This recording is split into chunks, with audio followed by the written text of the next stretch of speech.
I'm ready. Good morning. Good morning, everybody. Sorry I'm a little late.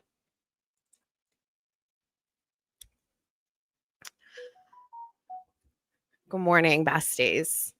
Can everybody hear me? Everything okay? We're good?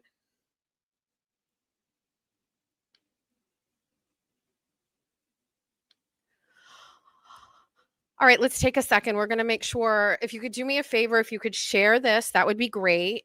We're going to I just want to make sure we're everywhere. So we're going to check our Facebook because that usually takes a second. We're actually going to take things very slow this morning. I know I usually jump into things and I'm like crazy, but we're just going to we're going to take it slow this morning because I think that's very important. Good morning. Thank you, Ben. Thanks, everybody. Today's look, so funny. I remember the first show I did, Erin was like rolling me with a lint roller, right? And I was like, okay, we want to just make sure this looks great. And I actually like don't dress up a lot because we like I don't know what we do. Like this work is just like grunge work. So I don't dress up a lot. I'm in sweats a lot. But I was like, okay, we've got a cute little set. Like we wanted like be cutes, right? Cutesy. And it is so funny. But yesterday I was thinking about like the show and getting everything ready. And I was just like, can I just be myself tomorrow? Like I brought out the hoops because the bigger the hoop. I wanted to just be myself today. This is most me. This is like my comfort sweatshirt. It's like this old Cape Cod sweatshirt. It's got holes in it. It's my favorite. And then to my surprise, Erin showed up today also in a hoodie, which is her. She can come on and say hi to everybody. Good morning, Erin. Good morning, besties. Can we hear me? Erin is here. She's ready to go. Don't think I could do it without Erin. I don't think. I know I couldn't do it without Erin. Good morning to the chat. And let me just change. I've got to share. Where am I sharing it from, Erin? I go to the. Good morning, Matt. So I'm going to the Jess Machado show and then I'm sharing it from there on my Facebook. Is that it? There we go.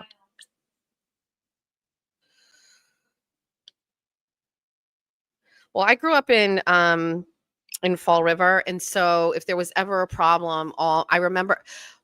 We'll start off with a story time. I remember there was this girl that was always picking on my twin sister and I don't know if you remember from show 1, but TT would say I was the mouth and TT was the fists. And I remember this girl was picking on us all the time, and I was getting into it with this girl. And one night, we were going home from what is it?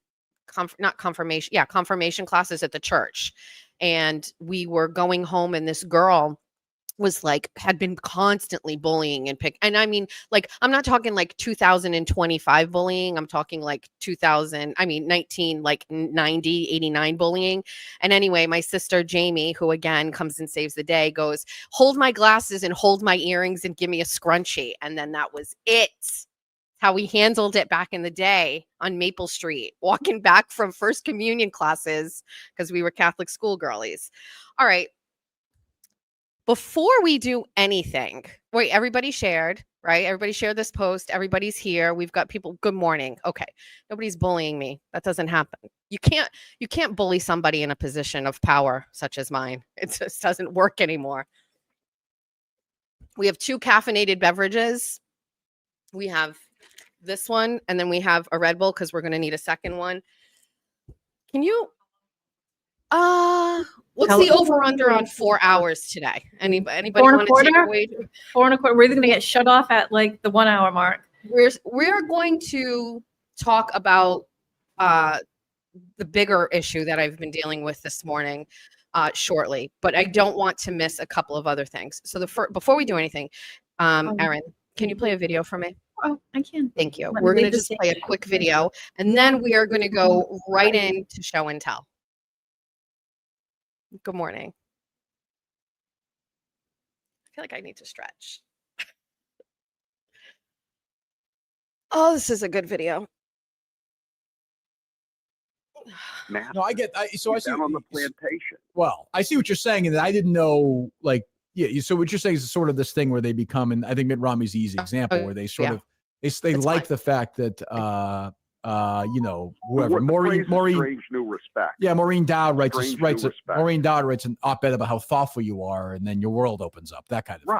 I get that. Right. Okay, I get that. Well, Dave Cullen, our producer, is very critical, but I didn't hear him ask. I didn't hear him say that. Like, why are you playing into their hands? You just criticized his jokes. That's why. Did you ask him that or no? I don't think I did. I mean, I think it's just they accepted that's everybody knew what he was doing. But I don't know why you do. Hold on. What? Why? Hang up. Okay, I'm leaving. Bye. Hey, Kath. Say hi to Kathy for me.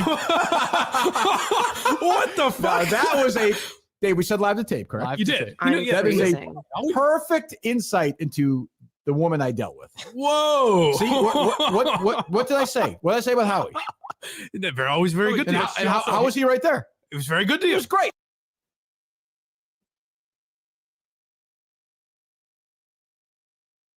It's lagging for me. I'm very upset by that. No, I get it's lagging. Anyway. Oh my God. All right. So let's get rid of that because it's freezing me and everything else. And yeah, maybe it's not on your end. That's such a great clip from the Kirk Minahan show. So every week I come up with a list of things that we're going to talk about, right? And I thought that this week, oh, you can hear it? Perfect. For me, I couldn't, so I'm glad you could hear it.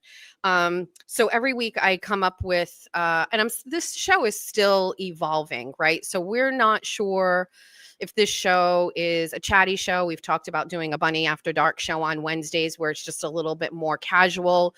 But I also have like stories that I've been working on. And so those things, I think this is like the depth to those stories because you see tweets and maybe you'll see like a Substack, but can we delve into it a little bit more? Yes. So that's also what this platform is for. But then there's also like the commentary piece of this. And I remember during the Karen Reid trial, you had Sue O'Connell, right, where people would kind of get on her about her reporting. And she's like, I'm not a reporter. I do commentary. And so then there's that piece too of that. And then there's the political part of what I do. And then there is the, I would say, advocacy or the, like the activism part of what I do. And so for the first couple of weeks, I was trying to define myself and also maybe even like cut out parts of what I am and what I do. And I've decided that that's not the best thing.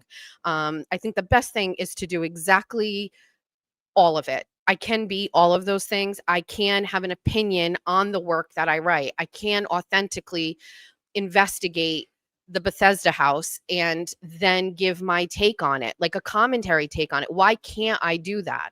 And I think like either you're going to like what I have to say and agree, and then you'll support that, or you're going to watch and you're going to want to counterpoint that or share it and like disprove what I say or change people's thoughts on things and go again. Like either way, for me, it all lies in the area of complete transparency, openness, conversations, nobody getting their feelings hurt. Nobody needs to get upset about certain things.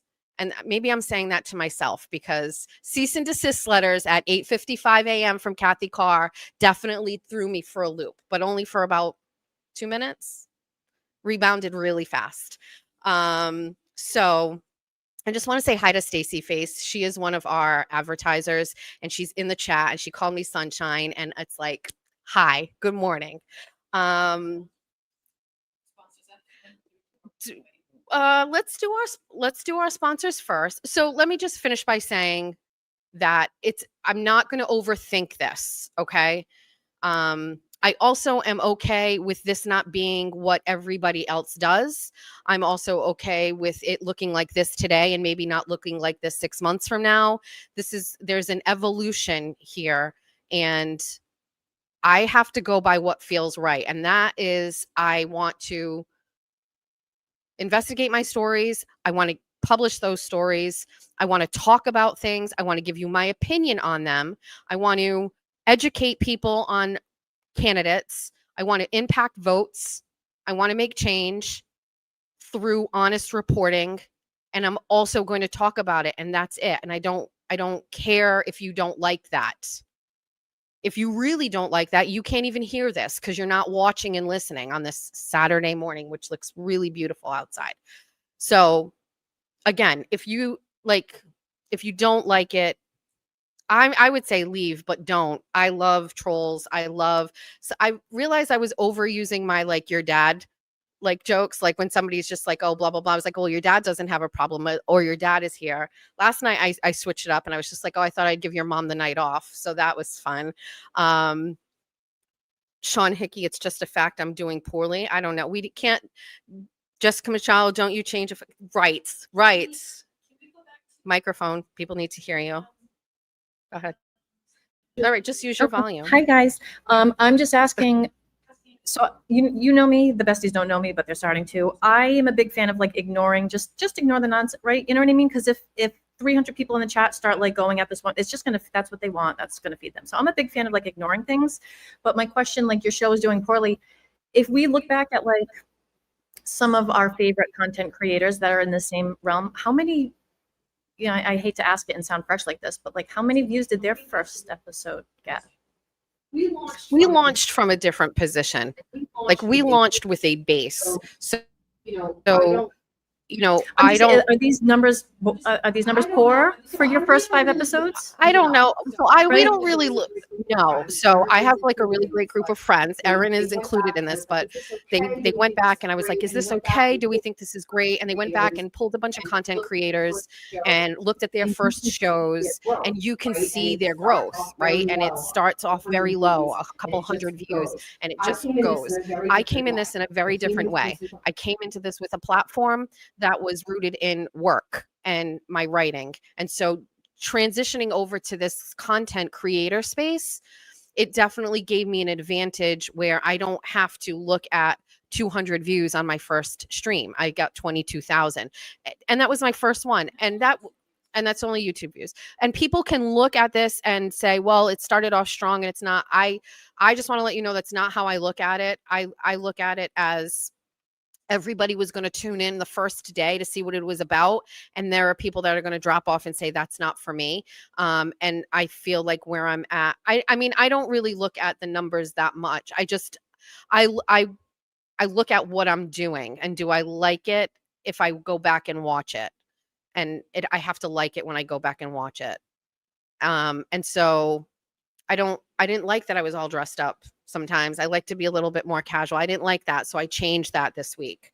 So anyway, I just don't think like there's a script for this. Do you know what I mean? Like, I don't know what we're doing. Does that make sense, everybody? Let me check I'm just going to check one thing. So just so you know, I have some mods. I have Erin, I have Tina as a mod in here, I think.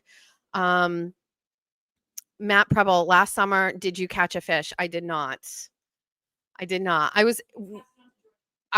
So yes.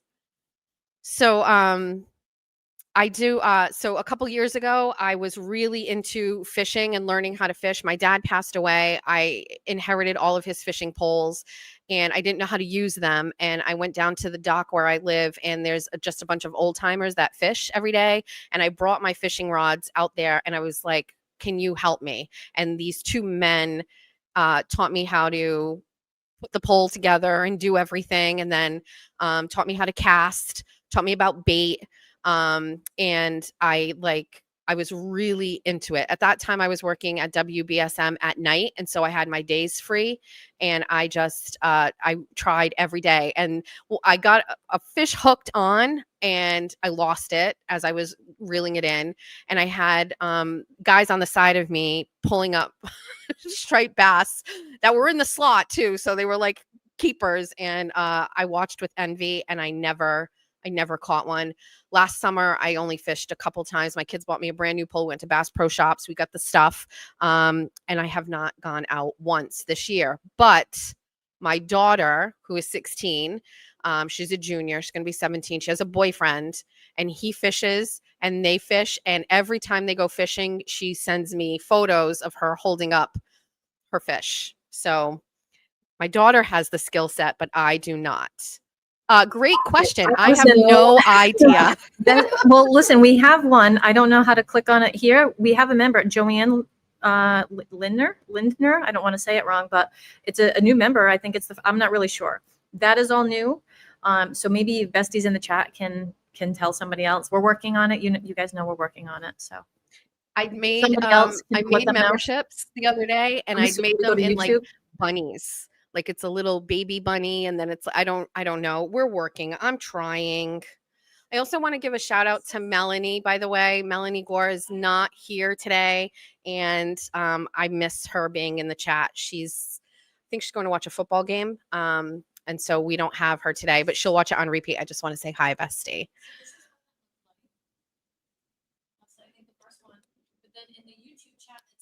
Yep. Oh, yeah, I named it Bunny Ears. We don't know exactly. We don't know. I'm sorry. So we're working on it. Sean, sure, you're trying. You're just not doing a good job. I'm not. Keep them in there. Oh, so what I was going to say, I don't want trolls kicked out at all. I absolutely love them in there. It's my favorite thing. Jess has a turning. I missed that. All right. So let's do some advertisers and get them out of the way. Not get them out of the way. They're very important, and I adore all of them. And I know that they will watch this show and not second guess advertising with me. So these are updated. So this is great. Patrick Higgins and Associates is an official sponsor of my show. Patrick Higgins, I told you guys it was at last show, serves somebody, had them served in the middle of a board of selectmen meeting. This is him finessing me and working his way up to me accepting him again, because I was so angry with him for kind of going against me behind my back, and then I found out inadvertently. But if you live outside of Massachusetts and you want to know about public records requests, ask him. He's got a little bit of a history. Don't Google him, but he's a sponsor of my show. Was it Penny? Hashtag justice for the Swansea Library cat. But thank you, Patrick. Brian Shortsleeve and Mike Keneally are two candidates for governor. Yay. Nicole Sliney, our queen, who I'm obsessed with. Every time she messages me, she always goes, "Get it, girl," and she puts like the dancing emoji, and it's just like a little hype message. I love it. Christopher Silva, who are giving him a hard time because he's an advertiser with me. Man, they are just raking him during this election season. I've never seen anybody get beat up this badly. It's very unfortunate. He's running for mayor in Fall River. Our bestie Amy at Silva Funeral Home, she is just amazing. She's here, Amy. Hi, bestie. She is always proud. Can you follow her on TikTok? She's a funeral lady on TikTok, and she is so great. After Hours Collision and Repair, that's a woman-owned business. I absolutely love her. I'm going to talk about them in a minute, by the way. And then our queen, Stacey Face Travels. Attorney Rena Brown, who was on a local podcast this week, and I hope to get her on here because I mentioned that. But she is just, what a story. And then our wonderful big sponsors, Mallard Printing, who make this studio possible. Jeff and his team at Mallard Printing literally make this studio possible, and they support me no matter what. Amy, if you can drop your channel in the chat for TikTok, that would be great. And then our friends at Powerhouse Remodeling, who have fed up with Massachusetts, and they're going to be leaving soon. They're selling their house in Westport. I don't know how much it is, but it's like one of the big houses. So if you Google if you Google massive big house for sale in Westport, their house will come up. They're getting ready to leave and get out of town. Some of you may have seen that earlier this week. I put up a post about people should not connect with anybody related to the show in person. And I said this because someone went to the business of one of my sponsors, After Hours, to try to give me some information. They went to a second one, by the way, and I I have a copy of what they, yes, same guy. So after hours said someone came on site and was looking for me, and they were like, we can't give her any information. I want to just be very clear. And I don't think this is a thing that will happen often, but just so you know, if you need to get in touch with me, we have an email. It's thejessmachadoshow@gmail.com. Send me whatever you have there. I'm a source protector. I'm not going to share your information, but going to my advertisers is not going to help. They are businesses that support me, but we don't, we're not doing investigations together. So that's that. So thank you to all of my besties and all of my sponsors. Do you want to do show and tell? Let's do show and tell. Bunny ears. Ooh, sparkly. All right. So first, in case people don't know, why did I start show and tell? How did we start show and tell? What's the reason? I just said, oh, trinkets. Oh, I started talking about trinkets and telling you that I take things. Oh, I don't. Can you grab it? It's just grabbing it. So I acquired a new trinket this week, everybody. So, we'll do an unboxing at the end because we got an unboxing. So this, oh my God, if I didn't put it in my bag, I'm going to be so upset. Give me a second. I took it out to take a photo and send to you, and I don't think I put it back in my bag. Maybe. Oh, I got it. All right. So there is a guy in Fall River. His name is Bobby Kudo. He has a show called The Bobby Kudo Show. Now, I'll give you some tea on that. Bobby Kudo dated one of Erin's besties. And just because I'm a girl ganger like that, by default, I did not want to go on his show. He asked me to go on his show. And I was like, no, ew. We're not doing that. Erin starts a group chat with her bestie and we start talking. And in her defense, the girl had absolutely nothing really bad to say about him, but she said, if you do go, please give him this for me. And, sent the emoji. And I was like, so let me think about this. So not saying, and so he's producing the video. So he didn't do it live. It's recorded. The reason I did it, number one, is I love to talk about myself.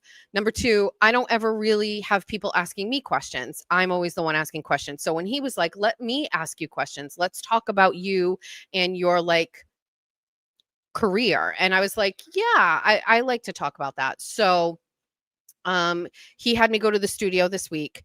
And we had a really good conversation. I will admit it went better than I expected. I really set the bar very low for him, just based on him. I don't know. He's done a lot of episodes and I had never heard of him until recently. So I was like, but he did a really good job and he's got all of the toys and it's a legit studio. It was fun. I mean, this is a girly studio, but he has like a coffee table with chairs. He does a round table thing. There was stuff everywhere. Talk about trinkets. He's got everything, but he has he has screens built into the coffee table. So what's going on and being recorded, you could see on the screens. It's great. And I've come to the understanding that guys definitely have the upper hand with the technology side of things. It's their thing. And I fail at that, obviously, as you can tell by the show. He's been doing it for years. And he was nice. And he was like, if you ever need any help. And I was like, I've heard that before. And so anyway, he has one thing Erin has told me I need is a dry erase board so I can write ideas because we do so much in the chats. And I ordered a dry erase board on Amazon and literally I ordered it. And then once I got the confirmation, I went back and looked. It was the wrong size. It was like a Temu version of it. And I was like, I canceled it. I haven't been able to find one that I really like. And sure enough, he's got a dry erase board. And on the dry erase board, he had a list of all of his scheduled guests. And Jess Machado was written there. And I crossed it off and I wrote Bunny. And then I stole the green Expo marker right after it. I just put it right in my sleeve like this. Nobody even saw it. That's how we get trinkets around here. All right. So thanks to Bobby Kudo for having me. Maybe I will have him. I don't know. It depends. But he is still working on the production of post-production work of it. I made him stay there a long time. we talked a lot. Oh, there's my sorries. It's mine now. It belongs to the besties. All right. So I had a really great experience. He was very easy to talk to. And he's a good conversationalist. And he asks great questions, and that's important. And I think I was saying that to him. I was like, that's what matters to me is the I am not a sporting fan. Who said that? Benfica. Thank you. It was up there. I saw sporting. Those are fighting words. That is almost as egregious as the cease and desist I got from from Kathy Carr. We're going to talk about therapy.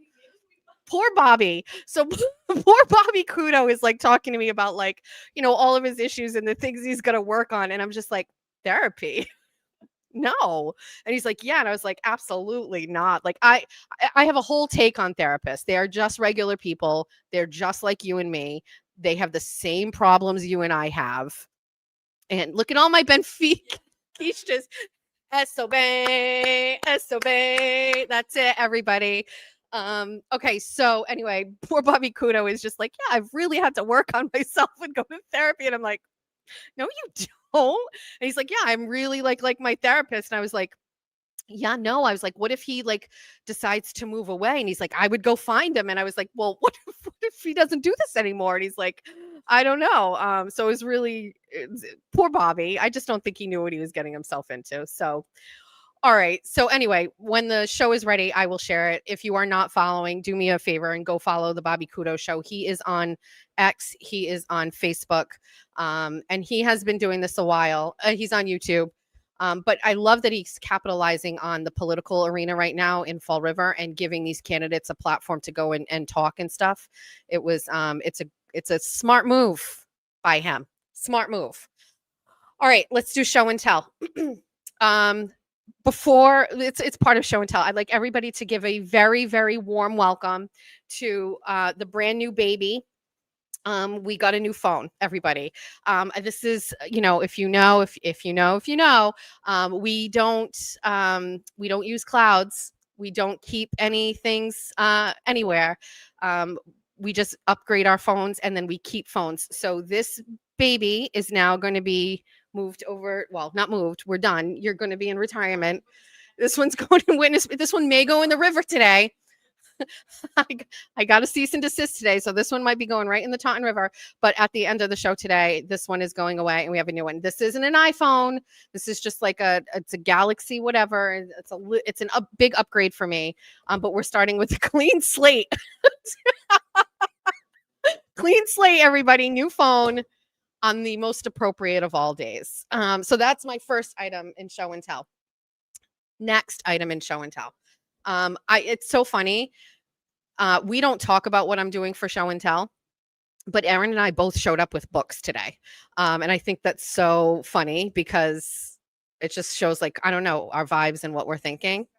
Yeah, very strange. I don't want to echo for too long, but I didn't bring mine for show and tell. Yeah. I just brought mine to have here in the studio. But you go ahead, you go first. All right. So obviously, if you're my age, that better not be the link to my show, Bobby, because if you're dropping it here and I can't see it, delete. So I'm 49, and if come back at the end and share it after. I don't want. Yeah, that's a crazy podcast. I talk about my baby daddies on there. That's so we grew up obviously pre-internet, pre-phones. A big part of my childhood were books, and my kids are too. Like, well, Georgia isn't, but Jack and Julia are really book readers. And when I was a kid, I got, this is just some Christopher Pike books.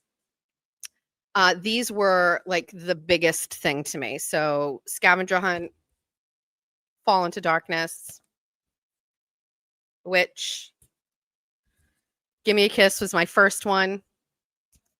Oh my God. Bury Me Deep, Spellbound, See You Later, didn't love this one. And Remember Me. So these books were everything. And I remember my stepfather worked in Providence, and he would come home with books, and usually we'd get 3 books. So there's all the R.L. Stine books. It's well, these aren't them. These are new ones. I bought them. Yes, books, yes. So obviously I have 2 sisters, and we'd get 3 books, and then it would be like we got 1 book and then we got 2 more because each one of us would get one. So then we would read them and then we would switch. And this went back over and over and over again.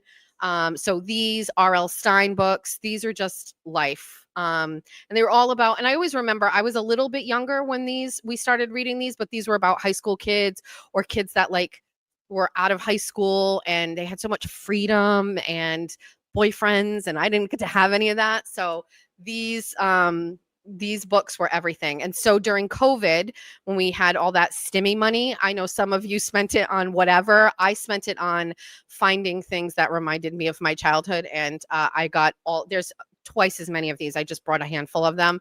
But I bought all these books and I've kept them.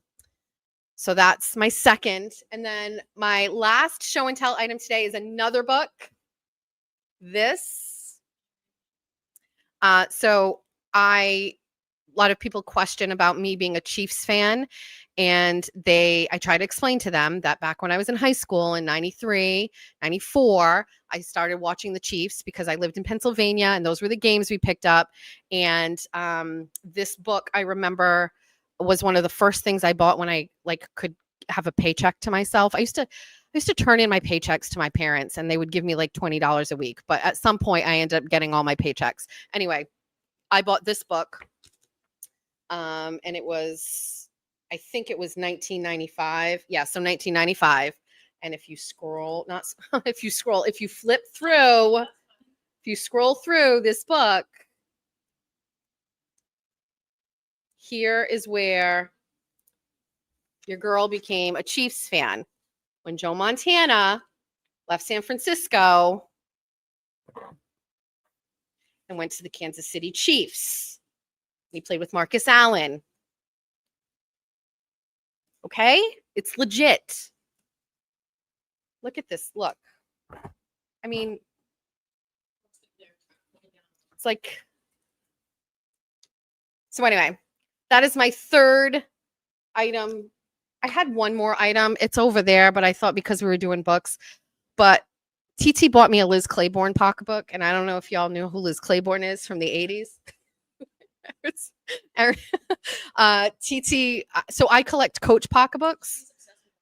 She is. Thank you. I collect Coach pocketbooks. I used to work for Coach a long time ago. Let's see, 2004, 2005. And I love Coach because it's an American company. The story about Coach, this is why it's the leather. So Coach started making men's wallets out of old baseball gloves in New York, in like the meat packing district. And it goes all the way back to cultivating like a good leather product, that soft leather. And I knew that story many years ago because I went into a store and in the Triangle. Yeah. So anyway, I worked for Coach. So I'm a Coach girl. I collect Coach bags, vintage Coach bags. I actually have like my first Coach item I ever bought myself is this, which is seen. Look at Erin saying if you said it, they will, by the way, if you own a Coach bag and there's anything wrong with it, they will fix it for you. They'll take it to they'll send it to New York, fix it, clean it for you. They'll fix the hardware for you as close as they can. And then they'll send it back to you for free. So there's that. But anyway, TT has now become obsessed with collecting Liz Claiborne bags. And so she gave me a Liz Claiborne. I have stock in Liz Claiborne. So anyway, anyway, this is all for the girlies. That's like, do you have any books you want to show us? Show us your books, Erin.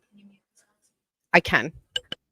Okay. Hi, guys. Good morning. Again, so I didn't bring mine for show and tell. I just brought mine. My reason for bringing just something to just add life to here. But, in case she's ever here, oh my gosh, no, she's taking pictures. God, no, I don't consent as I'm on with the besties. Anyway, in case she's ever here and she like has a minute of, I don't know, not knowing what to write, whatever. They're just all Dodging lawsuits. Just stuff that you can like flip through really quick. Are we done taking pictures? It's going to be backwards. This one kind of speaks for itself. Just little poems, I want to say, from other students that were there. I don't want to get too heavy. This one I grabbed. I don't know where I got it from. I don't know how this ended up in my house. But when I saw a different book that I was grabbing to bring, I saw this. So I'm just going to give it to Jessica because I didn't even know I had it. This one, Erica Nardini. Oh, actually, what's her? I don't know how to pronounce her new married last name. Badan, but I'm not sure. Former CEO of Barstool Sports. What is it? Food 52. I don't know where she is now, but she's CEO of a new company. Nobody cares about your career. This was a fantastic read. I had gone through like a spell of trying to read a few books, and like none of them really caught my attention for more than a few minutes. And then this one, such an easy read, great read. Having to do with your career, not having to do with your career. Shout out Erica because that book is great. This is probably the one that's going to sit on the coffee table. She's very rich now. She did a really good job. Erica Nardini. That was a great run. That was a great run in Barstool. Humans of New York. If anybody knows what this is, I'm sure most people do. Little just tidbits. Oh, I'm saying again, aren't I? Just, going through New York and just talking to people, different things. This was big a few years ago. I know they're still on Facebook and all that good stuff, but this was the first book when it first came out. I was very excited for it. So that's that. My table is going to collapse in a minute. This was the one that I grabbed. I guess I am going to show them all. This one I had, anyway, nobody cares. The cat had a toy. It was in front of the TV, which is right where some of my books are. Humans of New York. Yeah, it is. I go through like follow them, not follow them, because sometimes it gets like a look, but anyway, it's fantastic. Quick read. This was the book that I grabbed and I was like, ooh, this is going to be a good one to bring to the studio. Just like, the history of Barbie. Like there's just some really cool stuff in there, just whatever. And then I saw the Trump book and then I was like, ooh, I should just bring these all there. So here we are, almost done. 25-cent purchase at Salvation Army a handful of years ago. I mean, can we look at these guys? So there's a little bit of mom stuff. There's the Barbie stuff. Oh, do you have noises on your text messages? Why? Because is that what I just heard? Yeah. Okay. And look, like, what am I going to do with this at home? So No, Erin did not steal those books. She didn't. Those are okay, you're not in charge stolen of the trinkets. One of my oldest history book. So I was like, what the hell am I going to do with this at home? But it's also like something, I don't know. It's neat. You flip through these. It wasn't neat when I was in school, right? Nobody wanted these things when we were in school, but now that we're old. This one, have never opened it for more than 5 seconds. I bought this, my oldest daughter, same as Jessica's, like she was a reader. My youngest is not. So I would always I had to buy hundreds of books for my oldest because she would read them in hours. And this one, it's just like I don't know, you flip through it. It's, how to jump rope, how to skip this, how to make a dress. Light as a feather, stiff as a board. Are we real? So there's like the story of that. Triggered from that. We can discuss summer camp. I don't know, just how to tie a tie, how to ride your bike, how to build a scooter. So this is like a fun little girly book. And the last one, again, although my big one is over there, the America 24/7 one, like just something fun to look through, right? Calling the library and Jessica, we didn't steal these. She bought those, and these are mine. So just interesting stuff to just like flip through, maybe inspire a story. I don't know, whatever. So that was that unplanned, similar show and tells. Okay, bye. Thank you for participating in show and tell today. Anytime. Thanks, bye. Okay, class. Bunny ears are coming off because this is serious. Erin has cats. Yes, she's a cat queen. She has one cat. All right, so let's get into some business. We're going to rearrange the schedule because we were going to do Bethesda House because that's a really important story, but we're going to skip that. We're going to go straight to Kathy Carr. So can we pull up? Well, let's wait on the email. So let's talk about this. So how about my Twitter post, the one about Aiden? So I have to be very honest because that's the only way I know how to be. there are some things that I cannot say. Not, and that has nothing to do with a cease and desist or anything like that. It has to do with, there are just some things, unfortunately, that I can't talk about. And that is a weird place to be in, because sometimes you feel like, oh, this would all just click for a lot of people if I said A, B, and C. And I'm sure that there are other people that feel that way. But for the sake of just other things, sometimes one thing outweighs the other, and there's a reason for holding back. And like, for example, with the LTL stuff, I held back a little bit for a long time because I didn't have this platform, and I didn't know if a tweet would do what I was dealing with justice. You know what I mean? And so sometimes, not sometimes, all times, there is strategy, thought, and depth to what I talk about. I think maybe 5 years ago, the talking and the commentary was a certain thing, but now that there is work, there is a lot of work behind me and the things that I've done and the things that I've covered, that it almost like gives my commentary some legitimacy. And even if it doesn't, it makes me feel like it is. Okay, so there's that. We did it, Tommy. We did it. And I don't wish any ill will about Brian, but I just feel like I wanted to start this off on a clean slate and talk about my experience. And other people coming out after I said that, that's fine. It's okay. I'm a trailblazer in a lot of ways, and I'm ahead of the curve a lot of the time, because that is rooted in being brave. And that sounds like a super dumb word that I don't ever really think of myself as. But if I think about what it means to be brave, it means to have no fear. And I have no fear, just so you know. I have no fear, because I don't work for anybody anymore. You can't fire me. You can't cancel my fans. You can. And you know what? At the end of the day, I could lose every single solitary thing, and it would not matter to me at all, because you cannot change my character. You can't change my integrity. You can't take that away. You can't take my kids away from me. You can't take my family and how they feel about me away. And so while there are ups and downs in this whole industry that I have carved a place out for myself, you cannot hurt me at all. And I have absolutely every right to say how I feel, my own experience, and say truth. And so we're gonna talk about that. So sometimes I don't say things. There's a reason. Okay. So Aiden, this week, so Karen Reed went on the Howie Carr show this week, and I'm going to break this down from a bestie perspective, okay?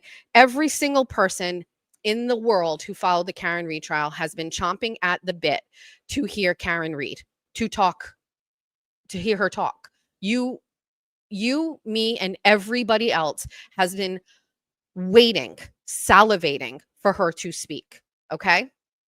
Now, I go back to the day or the day of or the day after the trial and the verdict. And Karen went out to dinner with everybody, and a picture got posted by Aiden, and it was the two of them. It was black and white, and they had their fists up.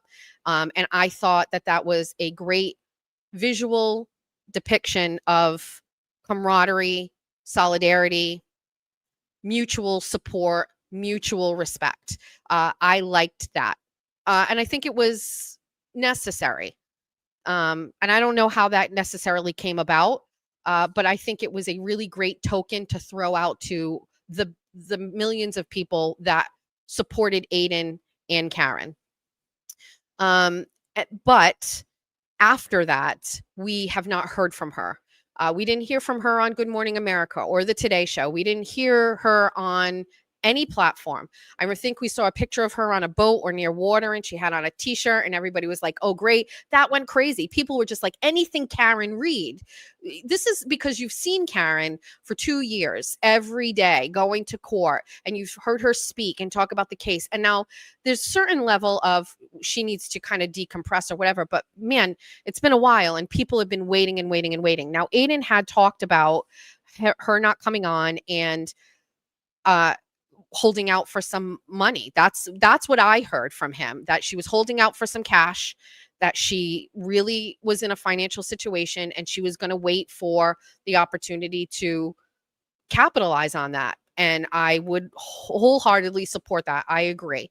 And so the announcement this week that she was going on on Howie Carr's show, well, Kathy Carr's show, but Howie show, was pretty shocking. I saw it. I called Aiden, and I just wanted to be like, oh my God, what do you think about this? He didn't know. And maybe because I'm the one that told him, I heard him be caught off guard by that. And that is where I get the whole feeling of a professional, personal courtesy should have been extended to him from both sides. Okay. Because telling him that, I'm not saying I could hear him like go like that, but I talked to him, and he was in real time processing that something that he so desperately wanted and also feels that he deserves did not go to him. And so I think it was hurtful to him, in my opinion. So with that being said, the Carrs having her on, I heard a bunch of different things. It wasn't going to be a real interview. She was just popping in. I maintained from the beginning it was going to be an interview. I did not think that Howie Carr would ever advertise Karen Reed being in the studio and then pulling the rug out from underneath followers and saying she's actually over there just, hi. I maintained personally that there was going to be an interview. And I think some people were kind of waiting for Thursday, because I think we found out on Tuesday we're going to wait. And I was one of those people. Let's just ride it out and see what happens. I was pretty confident it was going to be an interview. Despite the fact that some people were calling me and saying that it wasn't going to be. I was pretty convinced that it was. Again, because there's a certain level of public professionalism from the Carr show that I don't think would mislead people. So it turns out it is an interview. Now, Aiden told me that he had just been that day asked to come on and talk about the Michael Proctor thing. And he showed me the text message. And I said, well, I think there's a really good opportunity there for you to kind of leverage that and say, okay, yeah, you know what? I'll come on, but like, can I also jump on a call for the Karen show? And he did, and they said no. And so, there's a couple ways to look at that. But I thought, outside of him, okay, so let's just say Aiden did the show with Karen first and had an interview. Him interjecting himself in Howie Carr's interview would have been weird. And so the answer would be no, like, don't do that. If Aiden didn't want Karen on his show, him interjecting on that would be weird, right? But he did. So here he is. He's wanted her on. He has wanted to have her come on and talk.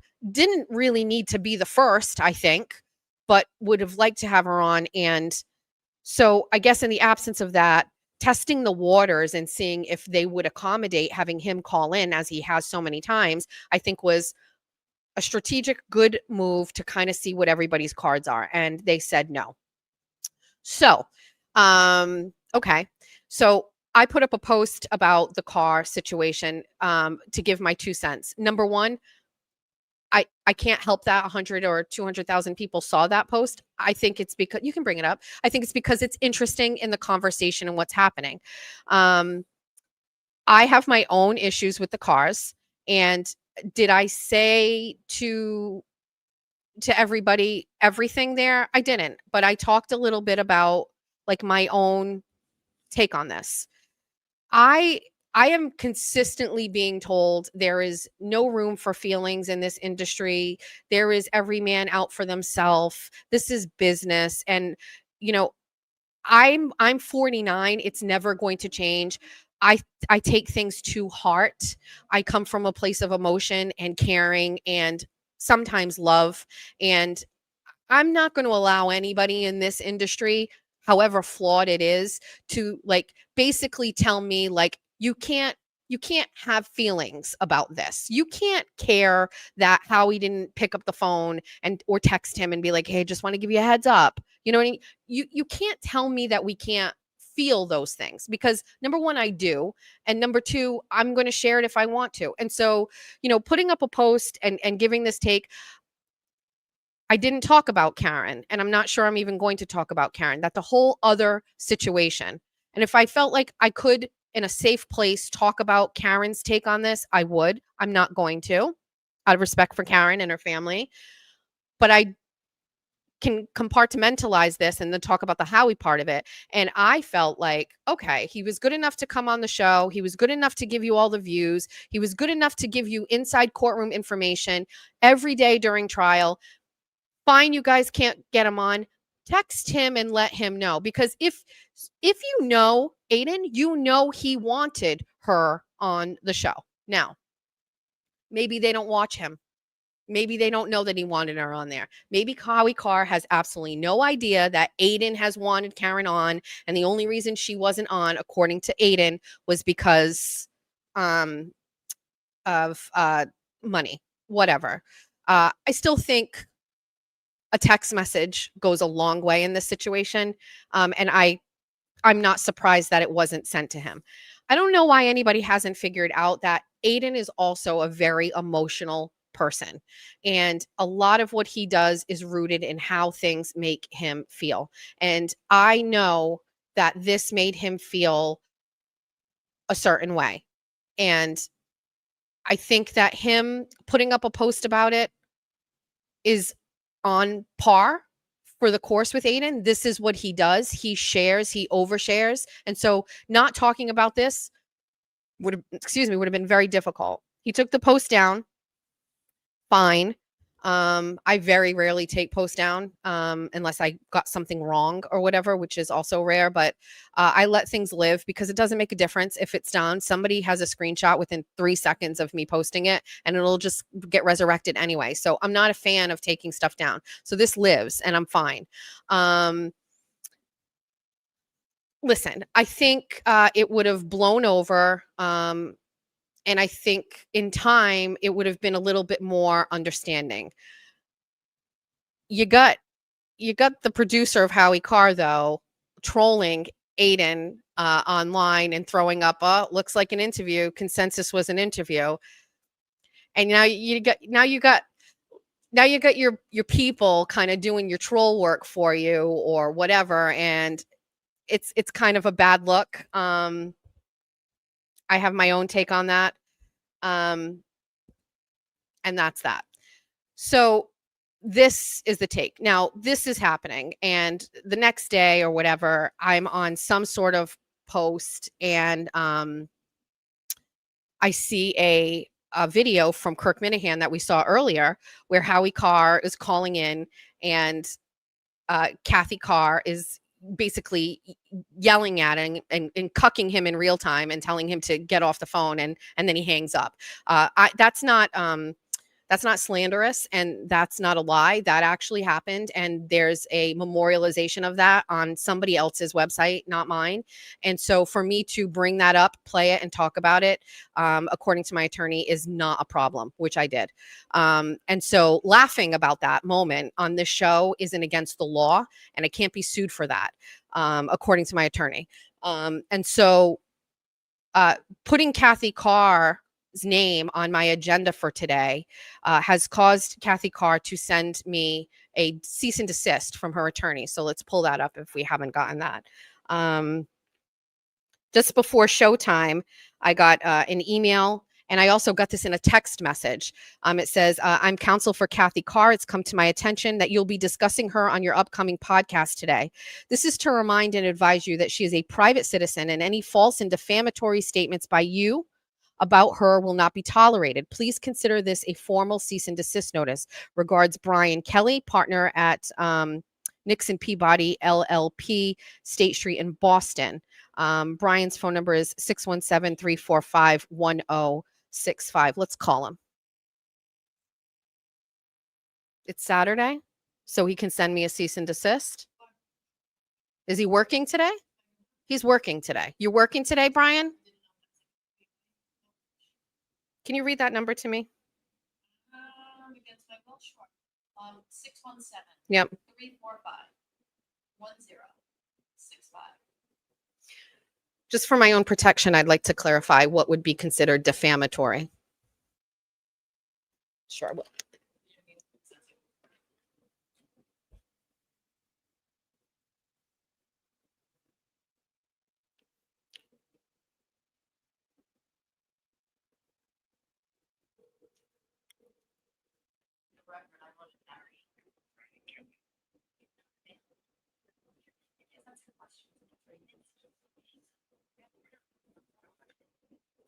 Good morning, Attorney Kelly. I got your text message and your email. I am doing my live stream that you referenced in that email now, and I'm just wondering if there's some parameters on what I can and cannot say that would be acceptable to your client. Happy to take a call, go off the air, and listen to what you have to say. My number is 401-585-2402. Thanks. So I worked for the Carrs. I was a fill-in host, and I was offered an opportunity to fill in for Grace when she went on her first maternity leave. Coincidentally, she's on a maternity leave right now. I also wrote for them, and that work was published on their website. I received so we're going to pause that for a second, and now we're going to talk about what happened and led to me getting terminated from them. Yeah, thank you. So I want to just say that I think that an email like that speaks volumes on so many different levels. Number one,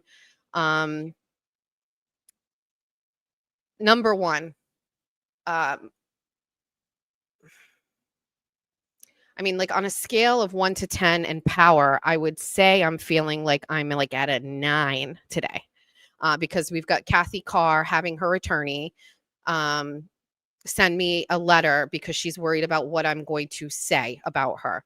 And so that must mean that my platform has some views and people watch it and listen to it. And so that's great for me. Love that for me. The second thing is, if you are comfortable and confident in your interactions with me, then you're not thinking about anything in your mind that you want me to stop from saying. Do you know what I mean? And so you know what I would say. You know about the interactions with us, and you don't want me to say it. And that's very powerful as well for me. It also seems to come from a place of regret and insecurity. So we're going to get to that in a second. So I was working for the Carrs part-time. I was writing for them, and then I was offered this gig. And then I got served a subpoena to be a witness in a case. And I'm going to tell you briefly about that case. So there is a former chairman of the Massachusetts GOP. His name is Jim Lyons. He has a nickname. It is Slippers. So if I refer to him as Slippers, you're in the know now, but this is rooted in, he would go to events and he would wear shoes that look like slippers. And I thought it was inappropriate for the man in charge of the party in our state. And so I nicknamed him Slippers. And I was on the air plenty of times, and I've talked about Slippers plenty of times, as has Howie Carr, by the way. Jim Lyons was suing a guy named Doug Bennett, and Doug Bennett was countersuing him. And this was rooted in something about Doug Bennett was slandering him. I guess I really wasn't around in the party at the time to know anything about it. And I'm going to leave a couple names out of this, but I was very new to working at the state party. I started working in the Trump campaign, and I got partnered with someone to work on the Trump campaign in this area. And I had never met this person before. This person had been working in the Mass GOP on the outskirts of the party for a long time. Again, I didn't know any of the people. I didn't know any of the players. I didn't know the stakeholders. I was partnered with this guy. And I just want to say, for all intensive purposes, I believed everything that this man told me. I believed that he was connected to the party. I believed that he had been working and doing things for the party for a long time. I believed his connections, and some of them were true, but I believed I had no reason not to believe this person. And so when he would mentor me and instruct me to do things, I would do them. For example, as soon as people in the party started finding out who I was, clearly because of my skill set, my capabilities, people were like quickly moving me up and elevating me within the Trump campaign. And I got invited to go to, I got asked to be a Senate co-captain. And then I went and moved, we had a big event, right? And it was to get everybody together, all the leadership team for the party. Sheriff Hodgson was there, and everybody was basically talking about it. And I was new. I didn't know anybody there except the guy I was with. And after that day, that guy changed his whole take on me. While it was before I thought wholesome, it changed. And it changed in a way where there was a far more nefarious intent behind the things that he was doing. And I will be honest with you, I didn't stop it.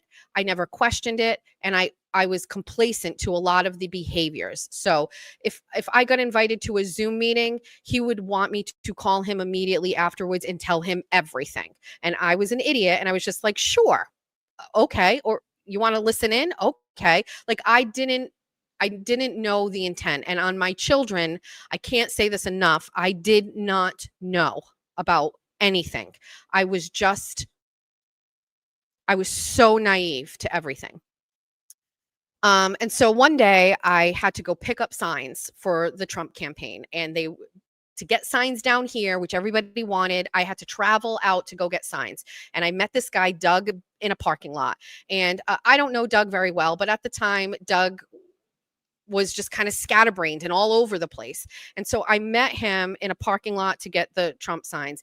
And I'll never forget the first thing he did. He came over to introduce, meeting somebody in the first time, he kissed me straight on the lips. Straight on the lips. And it was like, right. So now when you're as pretty as me, these things, men are weird. Okay. And I get it if you're going to say that I'm fat or whatever. But first of all, I wasn't always as big as I am. And second of all, I've still always had this face. And men, all of you women know, guys are going to shoot their shot all the time. Didn't matter that I was married to Doug. Doug was just being kind of like a creep.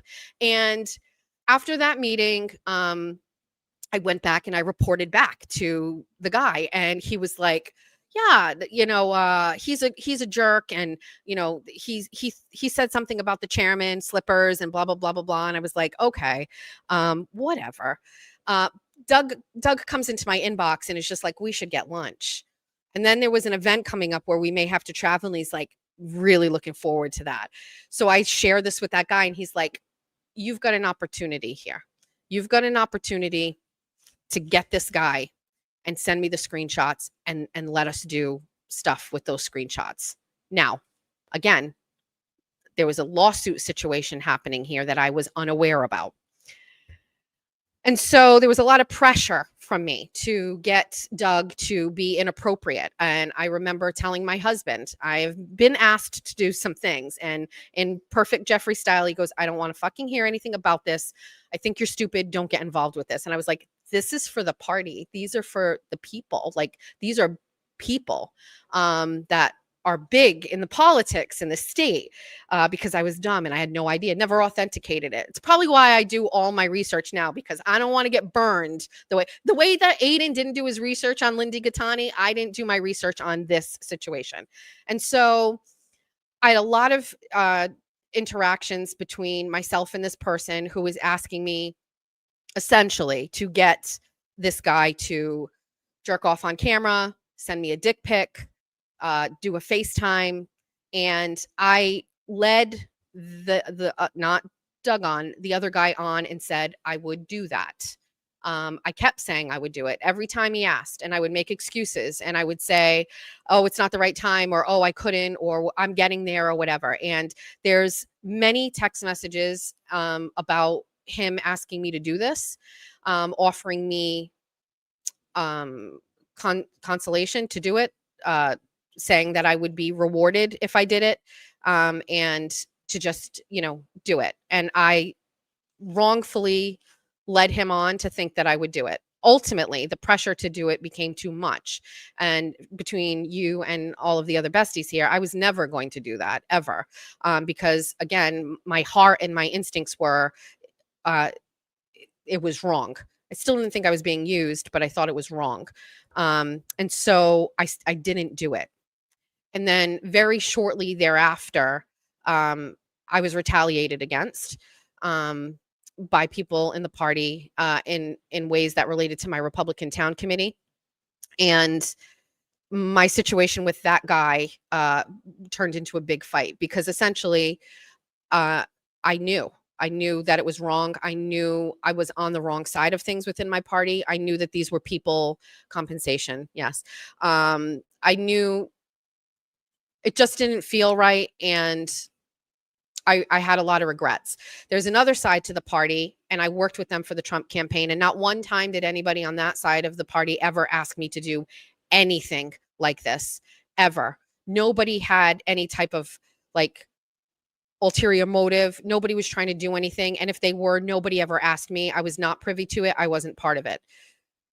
So I did tell a couple of people about this circumstance, and it was only because of the retaliation part, or I viewed as retaliation. And so I got called by an attorney in Boston who asked me to come and speak with him in regards to the issue. I did not have an attorney at the time. I went and spoke with him.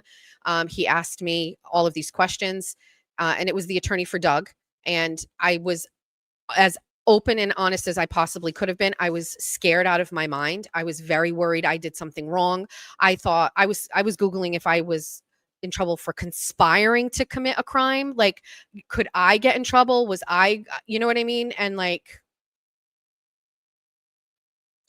whole other side of it is I feel like my sexuality and my style and who I am was being exploited by people for political benefit. And that's a whole other theme that I don't want to get into, because we're no victims here today. But I'm just saying, I was just honest. I brought the phone. If you guys have heard me talk about the phone, and I held it up and I was like, this one's involved in a lawsuit, I brought that phone with me. I provided text messages, not to screw over the other people, but to basically protect myself. Basically say, I was asked to do these things. I said I would, but I never did. I basically was just when it got to a point where I felt like the pressure was too much and I was backed into a corner, I just ghosted the other side and was like, I'm not doing it. And that was it. And I paid in spades for that, by the way. So Doug's attorney subpoenaed me, and I was going to be a witness in the case. And I got subpoenaed. And the first thing I did was I contacted an attorney. I was working at the Carrs at the time. I was a week away from starting my fill-in for Grace. And Caroline Levitt was also there at the time, who you may know. That has nothing to do with this, but that's the time frame. And I was also working at WBSM on Saturdays. And so out of courtesy, I contacted WBSM and I told them, this is what it is. And they asked a little bit more questions about it, asked for a little bit more depth and detail about it. And they said, this does not affect your employment at all in any way. it actually was the opposite. I ended up working nights for them after that. They asked me not to discuss the lawsuit on air or any part of it. I agreed, and it did not affect my employment. I called Kathy Carr the day I got subpoenaed, and I told her over the phone about it very briefly. And she said, okay, thank you for telling me. I got off the phone with her. I called my husband.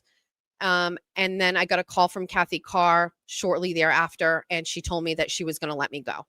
And that was it. So now I just want to say this. I don't have any money. My house isn't in my name. My car is 22 years old. I don't have any money at all. Like I just don't. I had 3 kids, and I don't know. I stayed at home a lot. So I don't have any depth of wealth or anything like that. The Howie Carr gig for me was a tremendous big deal. And I understand that maybe Kathy Carr is thinking that's peanuts because they're so rich. But for me and my family,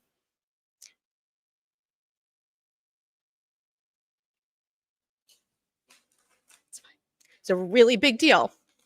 The day I got the job, because I'm like close with my kids, we were all at the dinner table and I announced it to them, and they like were so happy. And my youngest daughter was like, I'm so excited. What are we going to buy? Like, it was a big deal for my family. It was less about the professional part of it. It was I don't know, it was great money. It was really great money. And I was really happy. Dude, the day that I got that call, I was driving home. The first thing I did was thought about having to tell my kids. I did not want to go home and tell my kids. I didn't want to tell my husband. I didn't want to tell my mom. Nothing.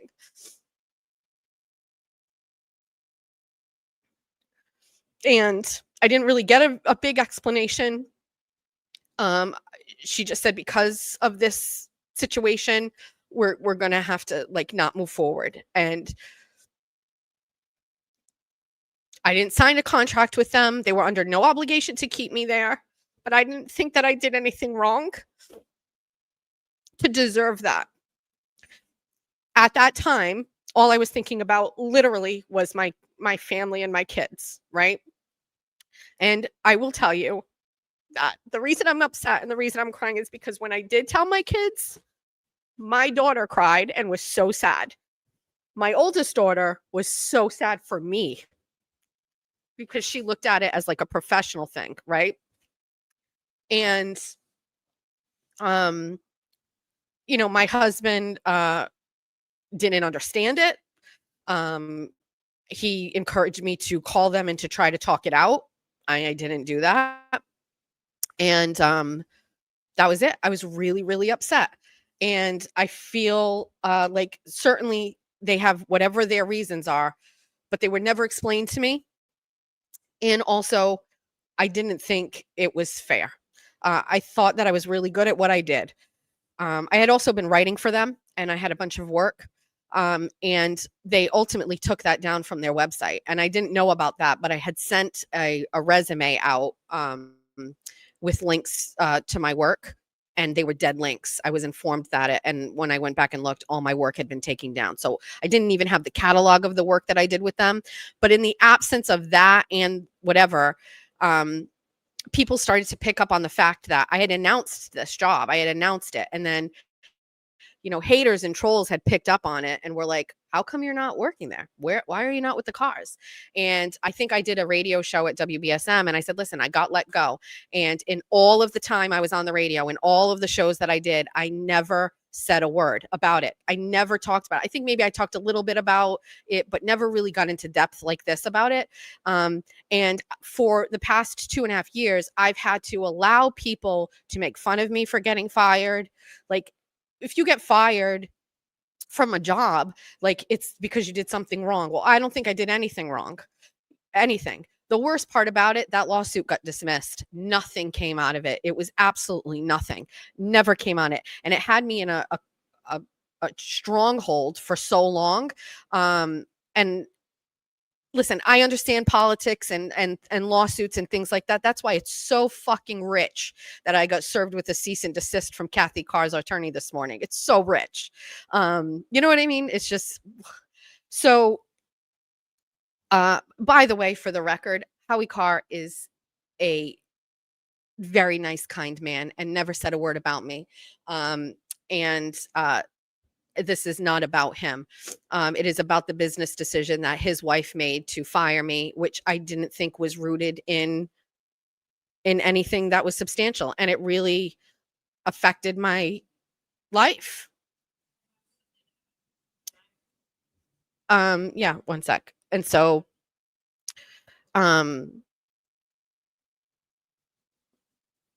so when I see this situation playing out here with the Carrs and Aiden, first of all, I love Aiden. And I know that people don't understand that. I really, really love Aiden. I think he is a flawed, but a really, truly good person. And, you know, the more I speak with him and the more I talk to him, I feel he's so misjudged. And maybe it's because a lot of people don't get to talk to him. And I'm not saying I'm so lucky I get to talk to him, but like, you know, having that perspective and those conversations with him, and the more and more I see it, he's such a good person, and he has really weird methods that people don't understand, but there is a tremendous heart there. And when I saw this, you know, it bothered me because it triggered in me the way that they treated me. And I don't know. That's the other thing too. So when I was working for them, you know, Kathy would not let me talk about Aiden. She said it was bad for radio. She told me that. And so if I had something I wanted to talk about on the show that day, I couldn't do it. And so there's that. And I don't want to elaborate any more on that for whatever reasons. But that was as someone who was my boss. You know, Howie Carr never talked to me about what I was doing on the show. All of my conversations were with Kathy.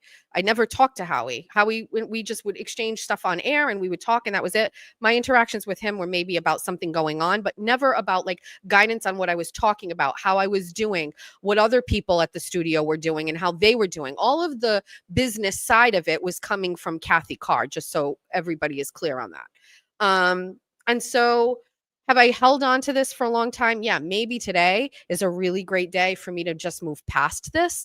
But, you know, and I did also send a message to Aiden and I said, you know, maybe, you know, me commiserating with you wasn't the best thing. Maybe I should have taken how I feel about them and put it behind, you know, off to the side, and maybe have advised him from a different perspective, but it was almost impossible because of how I felt about them and my interaction with them. And want to hear the worst part? The worst part. For the longest time, I kept thinking, if I keep doing good work, they'll call me. Like, do you know what I mean? Like, during Karen Reed, like, I'm doing good work, they'll call me and say, why don't you come on the show? Like, that's a issue I have to work out here. Dude, I fucking hate that I'm like bawling about this, but like, I was doing such work that's so similar to like the things that he talks about, right? We're in the same party, we have the same values, we have the same issues with the state. And it wasn't the driving force, but when I would do something, people would tag Howie Carr and I'd be like, how can they not see the work I'm doing? How can they not see what they missed? How can they not see how great I am, right? And one day, I don't know who somebody took a screenshot of something I found and I dug and they shared it. And I called Aaron and I was raging and I said, how fucking dare they? I said, how dare they? They didn't credit me. Like, that's a thing here. Like, you know, I know Jack Gately and I know Bostonians and I know everybody, like, we all are looking out for our own work. You know, we started to watermark things or whatever. That's actually why I started watermarking things, because Howie Carr's team took it and didn't give me credit. And he got roasted in the comments and it wasn't him. I know it wasn't Howie at all. Howie is just Howie, but people were like, give credit where credit is due. After that, I thought, maybe they'll be like, we can't look away from the work that she's doing anymore, and we fucked up. And I always thought that Kathy would maybe shoot me a message and be like, all right, like, why don't you come back? And actually, not even like, oh, we're sorry. Literally, like, hey, why don't you come back and do some work? You're doing great work. We're looking at your work. We're using your work. Never did it. So it got to a point when I got let go from Fall River Reporter, again, for political reasons, that I ended up having just this vibe of, I don't need them anymore. I don't need them. It would have felt good, but I don't need them. And I've adopted that feeling. So when I put that post up with Aiden, it's coming from a place of like months of just being like, they're doing their thing. I'm doing my thing. One of us is going this way and one of us is going this way. And it's not me going this way. And it's not about Howie. I believe this is rooted in like a weird woman to woman situation that I'm not going to get into. I thought for a brief moment in time that if they were smart, they would look at, Howie is not going to be doing this forever. And so cultivating like a torch to pass on to somebody, they would never do that because they're never going to do that. And so again, back in January, when I was like, I'm going to do this by myself, I'm going to be independent, it was like, we are moving past this. And so my feelings about the Aiden thing, certainly cathartic to kind of jump in and say it or whatever. I'm going to tell you something. The amount of work that goes into one story, one investigation, it is dirty, gross work that I do. I am not looking like this. I am 2 days not looking in the mirror. It is staring at a screen so much that when I lift my head, my eyes are not adjusting properly. It is ordering takeout and not cooking food because I am like too deep in FOIA requests. It is driving by places and looking at things and doing, it is hard, dirty work. Like, I don't know how else to say that. It's not glamorous in any fucking way. There's a lot of solitude in it. There's a lot of like work. I know Aiden does the exact same stuff, and they could never. They don't do that work. They don't do that. They poach. They take that work and they talk about it. And then they call him and they say, come on the show, and they can talk about it. And then they get the views. I understand the work that I do. There's also a balance. Erin and I have been talking about this, about people taking my stories and then kind of going with it. I had to stop feeling like that was like thievery, and more or less. And it's also not, it's not, what's the word I'm thinking of? It's not flattery either. It's an extension of the work, and that is important. And as long as people are responsible with it and throw me a credit here and there, I'm good to bless and release it and send it out to everybody and go. Perfect example is like with Nurse Kim talking about the Bethesda House, not one feeling of like taking. It's just like, thank you so much. I'm passing it on, and go add some more depth to it and keep the story going. So this is my issue. So then for me, this is the conversation I wanted to have. I'm not sharing personal conversations between Kathy Carr and I. I'm not going to disclose any of the other things that she said about other people or any of those things. This is the conversation I wanted to have. And to get a cease and desist from Kathy Carr's attorney 10 minutes before I jump on the air is just really, really rich.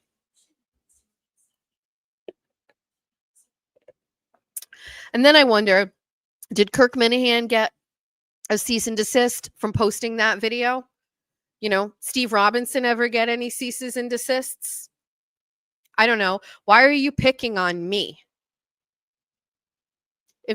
How many times do people tell me you could have a thick skin to be in this industry? People are going to come at you all the time. Haters are going to hate. Except you. Let's go to the comments. Or what do you have? Do you have something you want to say? Women are 10 times worse than men tearing down and belittling other women. Not me. I love my besties. I have a group of moms that I like live with every day. More women, more of the love, more of the support, more of the like venting with each other, more of the lifting up. Like it's how I live my life. You know what I mean? Like I want more of me. I want more women doing this. I don't know how else to say it. I just don't live in that space. You know what I mean? Like Saturdays are for the boys. I used to have a radio show and it used to say Saturdays are for the Jess Machado show. Like it's a girl thing. Like I need more. I did not sign an NDA, by the way. I was asked that. I did not sign an NDA. So yeah, I mean, instead of Kathy has my phone number. She could have called me. She could have talked to me. She could have texted me. All of those things would have been appropriate. You're unfortunately also talking to a girl who has kind of been fucking through it with the courts. And I don't know, maybe there was a time when a letter like that probably would have scared me, but what is there to be scared about? I can't defame her. Well, that means I would have to make up a bunch of fake statements about her. Everything that I just said is my own personal experience with Kathy Carr. There's nothing fake about that. That is my opinion, and it is rooted in my own feelings and my experience with Kathy Carr. Maybe that doesn't make her look bad. I'm sure there's going to be people in the comment section that are going to say, toughen the fuck up, Jessica. You got fired. It happens all the time. Sure. Where's what are you worried about? And then also this letter kind of like saying defamatory, kind of like likens me to like not telling the truth. But I do tell the truth. This also goes against the whole First Amendment piece of life. You know what I mean? So let's take a minute and like, who the fuck do you think you are, Kathy? Just asking. Who the fuck do you think you are?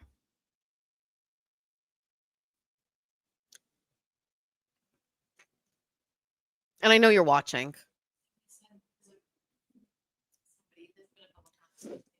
What?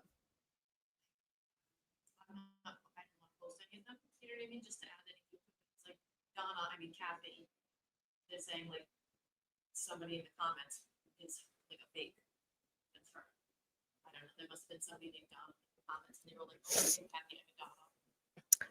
On the contrary, I think Kathy's very pretty and she has a really great style. I love her hair. What else? And I'm allowed to say I think that the Carrs did Aiden dirty. Yeah, I think they agree. Speaking of books, because it was all about books and show and tell, I can tell you one book I'm not fucking reading.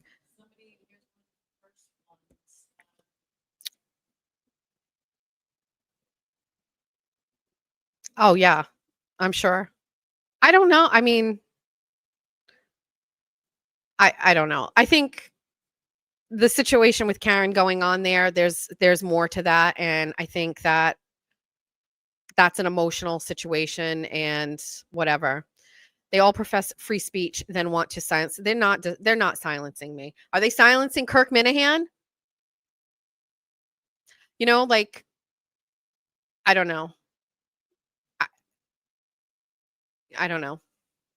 What else? Is that it? Can we move on from it? Are we ready to move on? I'm ready to move on. Although my phone has been going crazy while I was talking, so let me.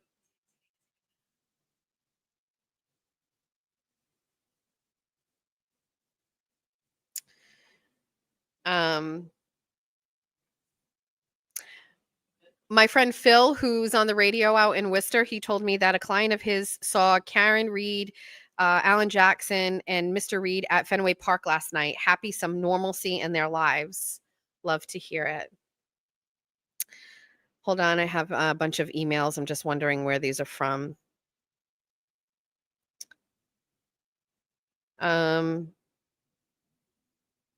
We're good there. Thank you you're welcome. Thanks for letting me do it.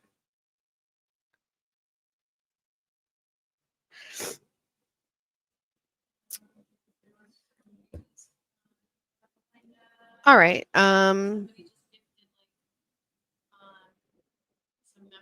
Do we want to read some of those things? Because people we're still not really great with when people donate things, and I think I forgot the last time. I've never done a super chat or a paid message ever, but I need you to know I've mad respect for you. You're a ride or die. Do a fundraiser. Let's get some youngsters some real cars. I'm not sure exactly what that means, but thank you. I appreciate that. Oh, some real cars. Thank you. I appreciate that. We can all coexist in this space. Like Howie's a legend. There's just no doubt about it. I mean, the reason it was so impactful for me to like be hired and to work for them is it's Howie. You know what I mean? Like I listened to him. I've read him. Like it's such a big deal. And I don't know. I mean, maybe someday I will become as ruthless as Kathy Carr is, and I will have my own radio station and I will fire people with just the whisper of a lawsuit. But I'd like to think that I'm not. I'm different. Speak your truth. Bunny ears on? My crown is bunny ears. Thanks. All right. Are we good? Okay.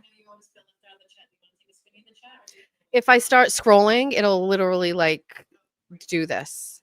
You don't see libs fighting with each other, they stick together. Yeah, so, there's always the downside to like being open, honest, and authentic. It gives the other side or the people that hate the opportunity to take that. Listen, I've been crying here this morning, and people who don't like me have already spliced and cut that, and they are going to show it. Number one, I don't care. Number two, hopefully that leads back to this actual show, and then I get the views from that. But number three, like, does anybody recognize like I'm not a fucking idiot? At what point? I'm not 22 years old and like my first rodeo. Like this is my millionth rodeo. I know how it goes. I know exactly what happens time and time and time again when I overshare. I get bigger. I get better. People like me more because they love to see somebody who is open, honest, and vulnerable. You ask how this goes. I know how it goes. I know how it goes. A couple people who don't like me will not like me more or make fun of me. And then the rest of the people will be like, yeah. And what do you think? You think I'm the only one out here that has a problem with Kathy Carr? Same thing with Brian. You think I was the only one that had a problem with Brian undermining everybody's shows and being weird and doing all this shit? Absolutely not. Happy to be the trendsetter to come out here and start the healthy conversation about like camaraderie in this business, loyalty in this business, heart in this business. Because I'm going to tell you something, cutthroat people that don't give a fuck about other people, that's mainstream media. That's how we got to this place. That's why people like me have a platform, because mainstream media is cutthroat. They don't care. They don't have a heart. Like, stop. We don't want any more of that. You don't want me to be like that. You want me to care about people in the trenches doing the same work as me. You don't want to be cutthroat in this business because that is literally mainstream media who lies to you, who hides from you. Nobody in mainstream media was talking about the Karen Reed story until Aiden was. I'm sorry. You got little blurbs about Karen going into jail and getting arrested. Who the fuck was talking about this? Nobody. Why? Because it was cops? Why? Thanks, Jess. You opened my eyes. I thought Aiden overreacted, but I see there's more to it, and he was justified. I love your show, and I love your authenticity. Thank you. I'm not even going to say like he needed a reason. I think, doesn't it matter how people feel at all? Doesn't it matter? Like, do feelings not matter? Is he not allowed to feel slighted by Karen? Is he not allowed to feel slighted by the Carrs? Why not? How do you not know that he's like a soft teddy bear guy when it comes? Yeah, he's a dick, but like everything is ruled on emotion. His situation with Lindsay Gattani is rooted in him being such a pussy for women, where he's just like, I'll go over there. I think it's gonna be better. Like, you know what I mean? Like, I don't know. Like, I'm not in the business of like hiding feelings. I'm all about it. Get it out. Like it's normal. It's a natural reaction, like whatever. Just so we know, there are some people that cultivate shit. They fake shit. They make stuff up. They make up scenarios. They like, and you're duped. That's not this. Well, I disagree with that whole, I feel like my eyebrows are weird. The whole Howie Carr, Jeff Deal could not have won. Howie Carr or not, he could not have won. You can't have a candidate like that. Claire, good morning. Thanks for speaking out, Jess. I love your Saturday morning shows. It's now part of my routine. Yes, bestie. Being authentic is 100% the way to be. Sending love and support from a bestie in Phoenix. Thank you, Claire. I love that comment. Thank you. All right. I think we can move on. If I get sued, I'm going to come in here and start doing a fucking GoFundMe chat so everybody can do a gonna need a defense fund. Can you imagine if these people come and sue me for what? Can you imagine? Anyway. All right. Are we done with all of that? Yes, let's move on. We're going to talk, Jess. People do listen and respect you. You've been so incredibly kind to me all the times that I've met you. Hi, Mary. Free the bunnies. You and Aiden are unique and honest. That scares others that put up a facade. All my respect goes to you and Aiden. Thank you. And I don't want to I don't like it when people say like Jess is like attaching herself to Aiden. We do similar work. I'm going to be very honest with you. I really wish people could see what I see in Aiden. I really do wish. And it's been one of the most eye-opening experiences to talk to him because as open and as honest and as oversharing as he is, I still don't think people really see. You know what I mean? Yesterday, I was talking to him and he said, you should have me on your show. And I said, well, I would never ask. I said, I don't want anything from you. Like, I'm very cognizant of that. Like, I think he gets used a lot by other things and vessels. And I'm not saying that about content creators or going on shows. I'm thinking he gets a lot of people asking him for things. And I said, I would never ask. He's like, I would love to come on. And I was like, well, then I'd be happy to have you on. I think we'd have a good chat. I'm going to start by saying, excuse me, could you explain this story that you wrote about me and just put it on the screen? And I'm so tired of seeing that comment in the comments that Aiden didn't go to jail because of anybody but himself. That is a lie. There's a lie. The relationship with Lindsay Gattani would have run its course, just like every other relationship that he has had, every other whore that he has fucked, that would have run its course. And there were other people that exploited that relationship and put him in jail. And by the way, he would have never been in jail if he wasn't out on bail for the witness intimidation related to the Karen Reed thing, because Lindsay Gattani getting him to come to her house and all of that stuff, that's all rooted in a violation of his bail and why he went to jail. So we work with facts here, and that's the fact. He caught a charge related to the Karen Reed case, related to everything that he was doing with it, whether you like it or not. I don't care. That's just the truth. We live here. It was planned, Amber, 100%. We know that. You've seen the text messages with Mello and Lindsay. I mean, like, what? Get out of the chat if you're going to say that. Just please. Hoes set them up. Hoes ain't loyal. People love authenticity until it exposes their inauthenticity. Stay true to yourself, queen. Thank you. Let's go. All right. I'm not going to go crazy about all the rest of the stuff. Let's get let's pull up the agenda, shall we? All right. So Bethesda House. All right. Are we okay? We're going to do a little business. And then we have an unboxing we're going to do. So the Bethesda House story. So as you guys know, Kaylee Montero, okay, bitches will get you. So Kaylee Montero is the pregnant mom that was killed by her boyfriend in Rehoboth. I think we're going on almost 2 weeks ago. And then from that story, I was able to connect with some of the women who also went to Bethesda House, which is the shelter where Kaylee was staying. And then we had them on the show last week. And so these women came on and talked about their experience.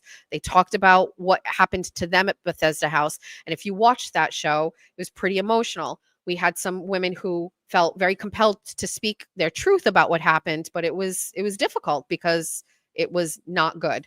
And so since then, I have been speaking not only with those girls, but other girls. So there was already a Facebook group where these girls were talking, but we have 2 chats going right now. And I don't know how else to explain it other than I'm just kind of bearing witness to them kind of working through this opportunity to get their truth out there and to be told. And so I'm there and I'm giving a little bit of advice when it comes to like asking for public records and things like that. So right now, all of those girls have had the same experience. They have files about their time and things at Bethesda House because they kept files on each one of these girls. They have all asked in writing for those records. And Missy Porter, who is the person who owns or runs this Bethesda House, has not responded and has not given them those records. The other thing that happened is that Kylie's sister has also been included in that chat, which, it's a very interesting space to be in where, Kylie's sister is experiencing the loss of her sibling and also dealing with everything that's coming out of this. And obviously somebody is arrested and charged with her sister's murder. But I'm also getting really great insight on that as well. And from what I have heard through the women discussing this, Kylie was at the Bethesda House for 11 days and that she was asked to leave because she slept late and missed a religious service or something that morning. I was also told that she had just gone to the hospital because she was having some bleeding in relation to her pregnancy, overslept. Maybe she deliberately just didn't want to get up. And because of that, she was in violation of the house rules and she was kicked out. Whether there were other violations, we don't know. I'm assuming that her records, now that there is a murder investigation taking place, her records from Bethesda House will be part of the investigation. Hopefully they'll be properly secured and then we'll know a little bit more. But after she was kicked out, she was paid an Uber or a Lyft was paid by Bethesda House and it sent her to the boyfriend's house where she was ultimately murdered. What I haven't talked about or I alluded to a little bit is in the last time we talked to these women, there is a situation here with Missy Porter's sons. Now, Missy Porter runs this nonprofit and runs this house. The girls have told me that Missy Porter wasn't there often, but she was. On Sundays, she wasn't there often, I think is what I heard. But Missy Porter's sons were there. So her teenage or young adult sons were interacting with young, vulnerable women at a shelter. And this is, I think, a major, major problem here. I have viewed text messages between one of the girls and one of Missy Porter's sons. And I'm going to be honest with you, it's crazy. It's crazy. He's apologizing to her. He's trying to, I'm going to read some of them. I'm not going to show them. I'm going to read some of them to you. So just keep in mind, you have all of these women coming forward and saying what happened when they were there, what kind of control they had, the religious part, the forcing them to watch videos about adoption, some of them talking about just being forced to just leave for violation. I get a lot of pushback and say, listen, there's these shelters have rules and think about, the kind of clients they have. They are, girls that have been in trouble or whatever. I know some people have a different take on that and that's fine. But the more I read and the more I learn, first of all, there's certainly things that just should never be in place. Like, for example, her son talking to these girls is crazy to me. And so, one of these interactions, I'm going to read it.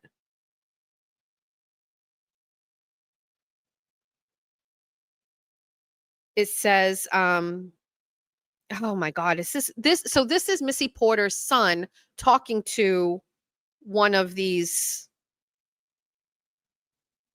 girls.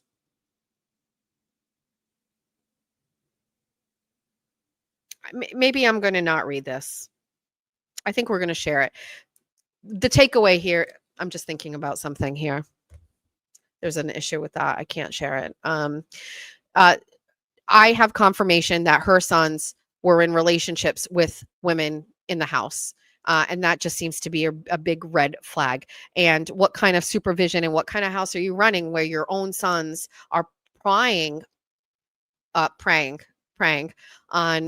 vulnerable pregnant women or single moms? I think it's absolutely crazy. And so there's far more work that needs to be done on this story. I love that Kylie's sisters did speak with Channel 10 a couple of days ago and talked, or maybe they did a little bit earlier and they've released it, but they talked about Bethesda House and her leaving. And I think that is really great that this story is kind of going. The problem is, again, with these stories is it's really uncomfortable. It's an uncomfortable thing to talk about. And then it also lends to, my mind just clicks and starts going, you know what? This state has spent so much money on things that we shouldn't be spending money on. And it seems to me like there is clearly a need for places and spaces for women who need help during this time. A house rooted in religion shouldn't be just the only alternative. There are people that may work for. And, I don't know enough about the recovery industry, but it's certainly obvious to me that many times people do find some sort of like religious relief in their recovery and finding God and talking about God, and that being a part of it. It happens to people in prison. They start reading the Bible because they can't do anything else. And then they have an epiphany about their life. And I think that is great. I'm a woman of faith. I pray every day, every morning and every night. I'm a Catholic schoolgirl, so I don't go to church because the Catholic Church here in Massachusetts has been a wild ride. And so my faith in the institution of the Catholic Church is not quite the same, but I believe in a higher power in God. And so this isn't an anti-religion thing. It seems to me like girls who are not rooted in faith or in that type of religion have no other option, or they overlook that piece because they have no other option and they have nowhere to go and they need a space to go and they need help. And I'm just wondering like where our tax dollars are, where they're not being spent on things like that. Erin's like, where the tax dollars are. You know what I mean? Like we need a couple houses like that so that these girls aren't forced to go to a place where, adoption is being forced on them and religion is being forced on them. How about just a space where they can go and fucking sleep and not worry about rent and not worry about food and just relax and work through their issues and focus on healthy pregnancies or being a new mom or whatever? Like, why does there have to be this whole other thing? And maybe that's fine. There are some people that would choose that, but we clearly don't have those options here because I'm going to say, some of these girls were referred to Bethesda House through city police departments or agencies or whatever. And we're just doing it wrong. We're leaving the work to people who have their own agenda. They have their own situation. The tax dollars are being spent on corrupt trials. Yeah. Like, it's just the misappropriation. Can we sue people for the misappropriation of tax dollars? Like, this is not where I want my taxes to go. And I don't know. SNAP benefits, taking the SNAP benefits.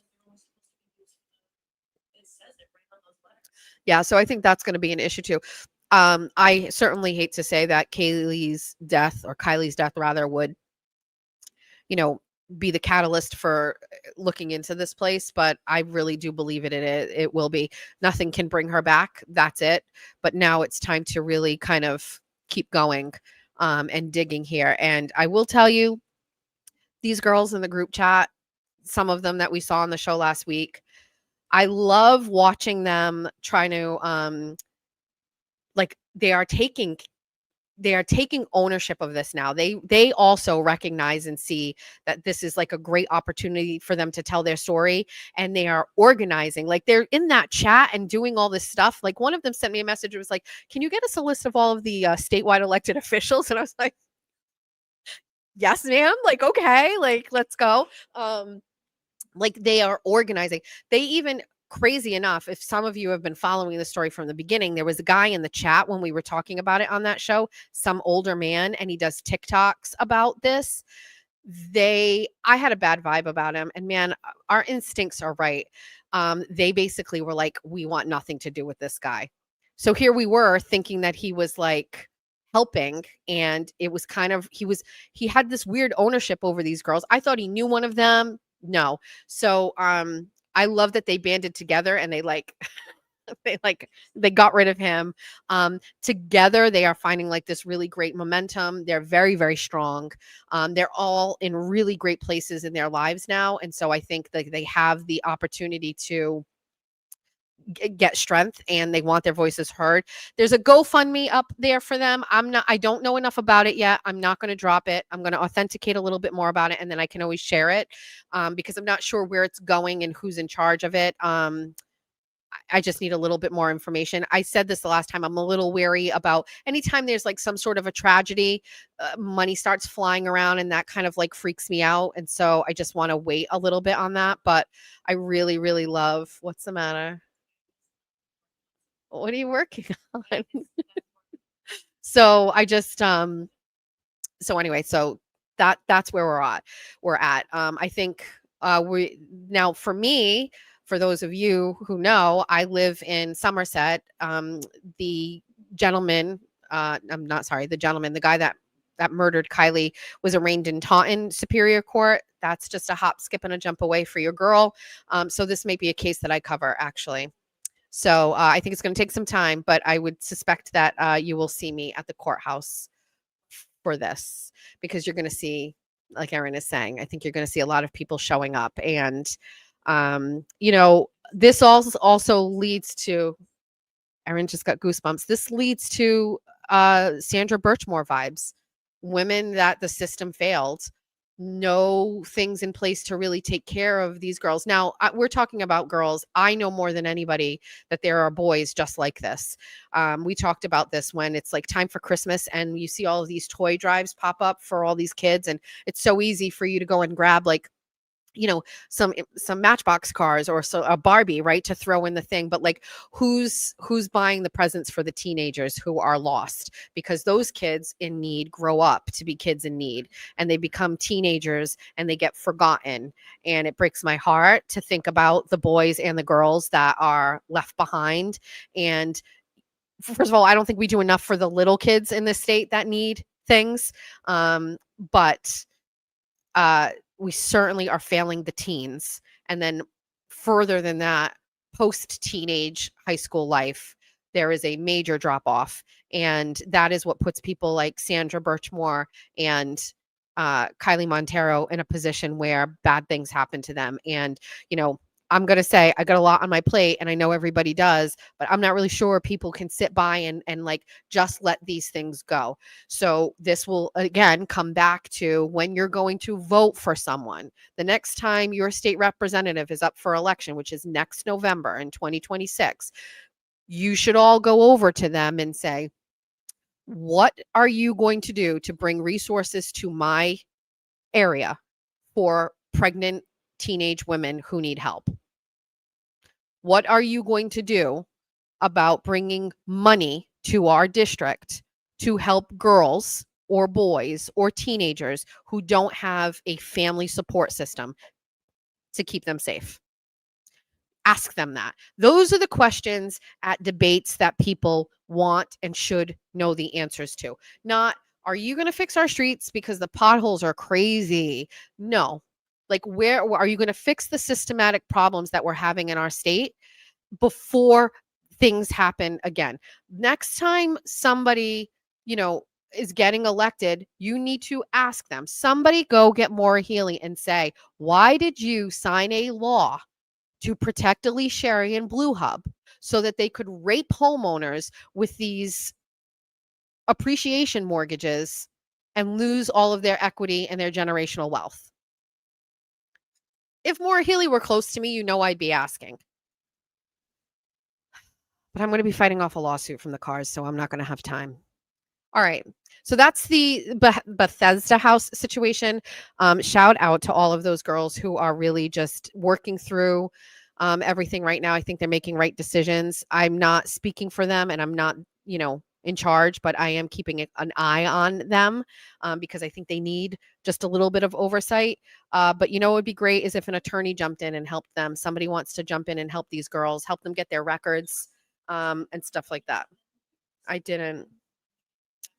And by the way, I think I've called Missy from Bethesda House like 30 times, and she has not responded to me. So there's that. Any questions? Free Bethesda House girls, mission in full force. We're doing a tag team, like we're in the wrestling ring. Kim, I'm just like tagging you, and you would be really great with that. I sent you a message on X. I don't know if you see it. It might be in a weird folder. Okay. So that's the Bethesda House girlies.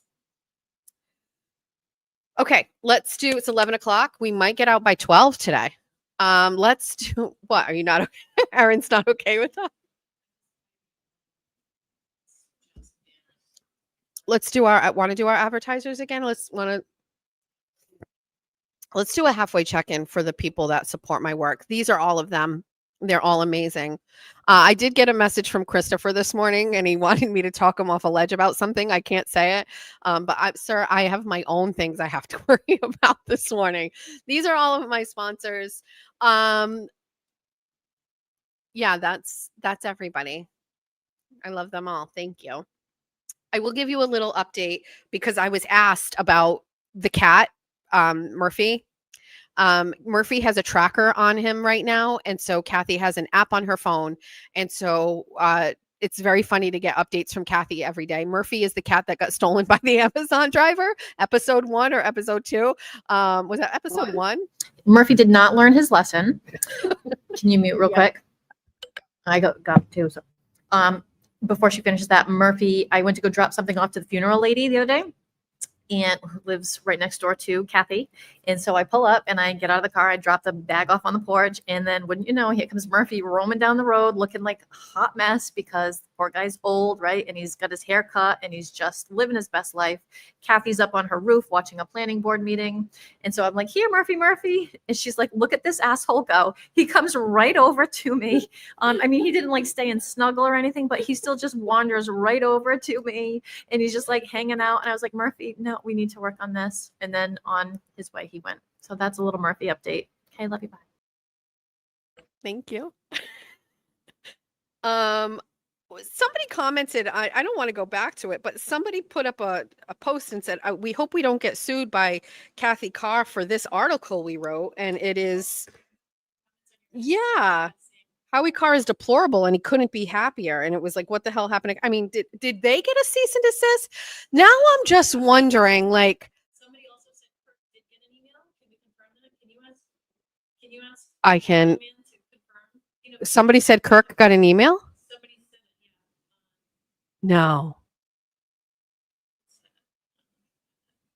I almost like I'm so mad that she like, I have to absorb everything that happened. Also, can I share some good news? We can take them all down.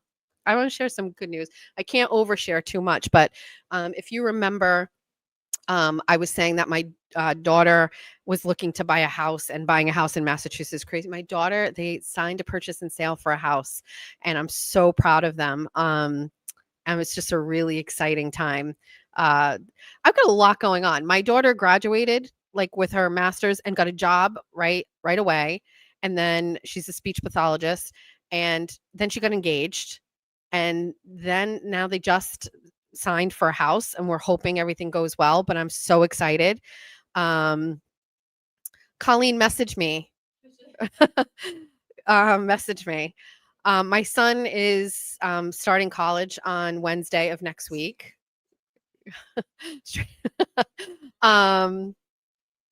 And so I'm just really happy. So we talked about this. House prices in Massachusetts are just astronomical. Those of us who are locked into, well, first of all, I don't own my house because I'm not stupid to have assets because I get sued. But the house where I live, locked into a mortgage, bought it cheap.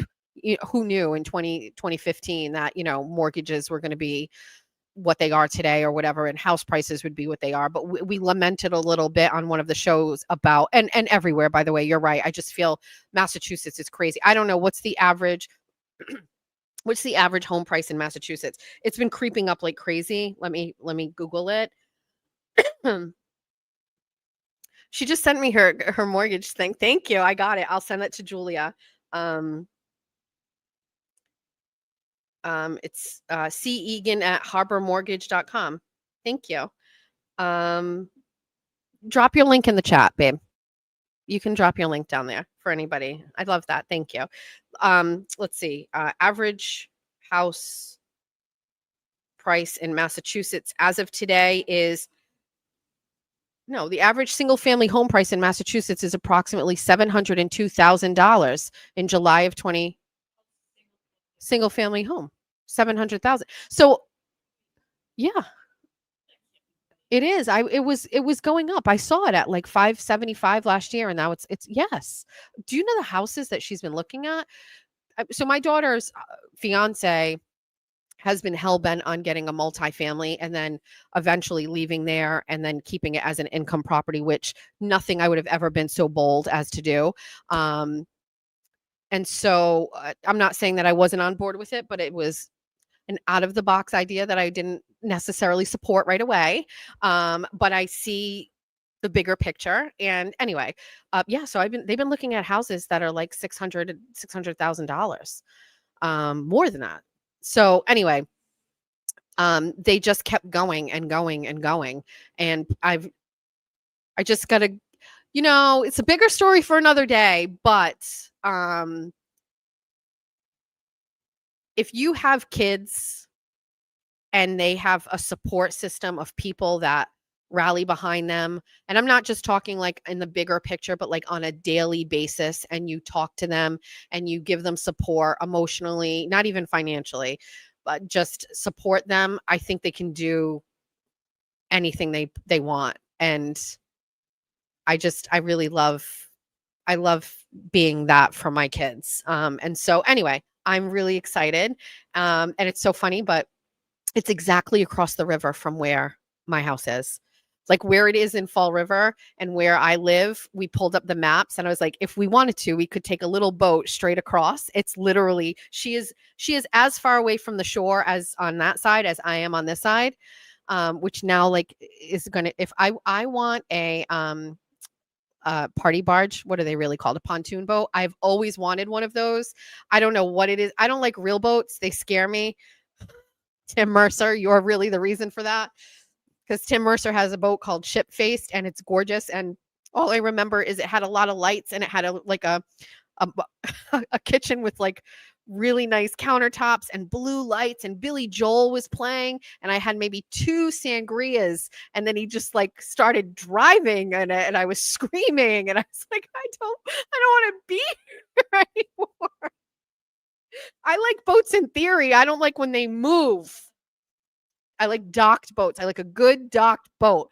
And for some reason, these pontoon boats, they're above the water. They just kind of sit there and they have doors and you walk on them. And it's like a living room with seats and a rug. And I can get behind that. So now that my daughter may be living, knock on wood, this all, you know how that whole process goes. Kayaks. No, I had another issue with kayaks. Julie and I went on the Quequechan River, which is right here. Oh my God. They did like this, some sort of like revitalize the Quequechan River Day when she was little. And this guy just put us out on a fucking kayak and was like, here, go. And we couldn't do it. My child was like 4 and we got stuck and they had to come rescue us. So I'm just not really great on water overall. But anyway, a pontoon boat, I feel like, when you're like doom scrolling at night, like I know you all have like these things that you go and you look up or you find, like I always go back to like pontoon boats. And anyway, I could just get one and scuttle across the river and see her, I think.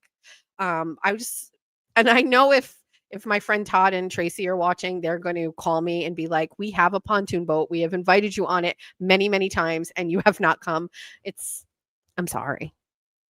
And I don't think I want to be on one. So anyway, that I wanted to share. She probably won't like me doing that, but they signed and I'm very, very excited and happy. Let's start a defense fund for Jess to get her own who would captain it? Steve. Good morning, Steve. Yeah, I just want to show up. That's it. Do a show on a pontoon. What? No, I can't. I just don't like docked boats. I love a good docked boat. They're pretty. They're like fun. Like it's really, really nice. Oddly enough, my dad was a fisherman and like lived on boats. So I don't know. But anyway, so that's really great news. Okay, so that was the Bethesda House thing. That was, do I have everything? Have I hit everything today? Let's see. Let's do the migrant death thing because we have to talk about that. So, good morning, Miss Jones. I like a nice rowboat with an Italian man in a red and white.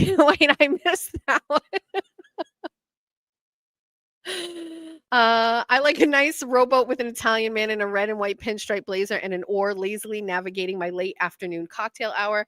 Can we have cheese with that? Cheese, please. That's perfect. Music. We are really struggling with the lack of music in this show, just so you know. What did you say? I think she told me I need to make a playlist. So I have a new song that I really, really like, and it's not new. What did you say? What is that? Free the bunnies. Wait. You made a playlist? Does it have to be related to what we do, or can it be like just a song that I'm listening to? What are those? What ones? Oh, that's what I mean. Does it have to have like that kind of like connection? Yeah. You with Trendsetter? There's a new. I'm going to get it for you. Hold on. There's a song I've been listening to that I like. It's old, but I saw it on a video. Hold on. I get it. It's called. Oh man, my YouTube history is wild. Can you imagine? This is why this phone goes in the river. I like Love Me Not by Raven Lene, Ravyn. Right? Isn't that a good song? I like that song. And I like Daisies by Justin Thurber. State Representative Justin Thurber. What am I thinking today? Kathy's attorney has got me all like riled up. I'm so nervous. I already called him. So I like that song right now. That's really good. So I'm not going to play this because we can't play this. But in the, it can be like I don't know what the word is, but in spirit playlist, and we can listen to it after and pretend that we're playing it on here. Not really sure, but no, it's we're a not. Supplement to the show. Yes, we're not going to play this on here. That much we know. But that's that. We're going to share a link. Thanks. Okay, bye. Copyright strike. Don't play it. I know. I already had one. I don't know what I'm doing. All right. So let's talk a little bit about the migrant shelter situation. So for those of you who don't know, and I'm going to actually write this up because Many Men by 50 Cent before every YouTube show. So I'm 2000s hip hop. I have a hype song. Okay, so it's called The Evolution of Robin Thicke. And that was the show that I played before every Bunny After Dark when I first started. I also like all songs with the word cocaine in them. Those are good too. All right. What one? No, that's the name of the album, but he has a song called The Evolution of Robin Thicke.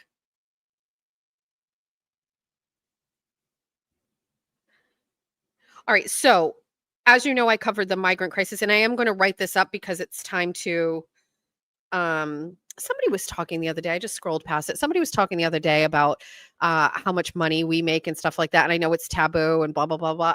I just got a payout from Twitter, or X rather. So it's 2 weeks. I think they do it. It was like $190. So I get like $100 a week from Twitter, just so you know, nothing crazy.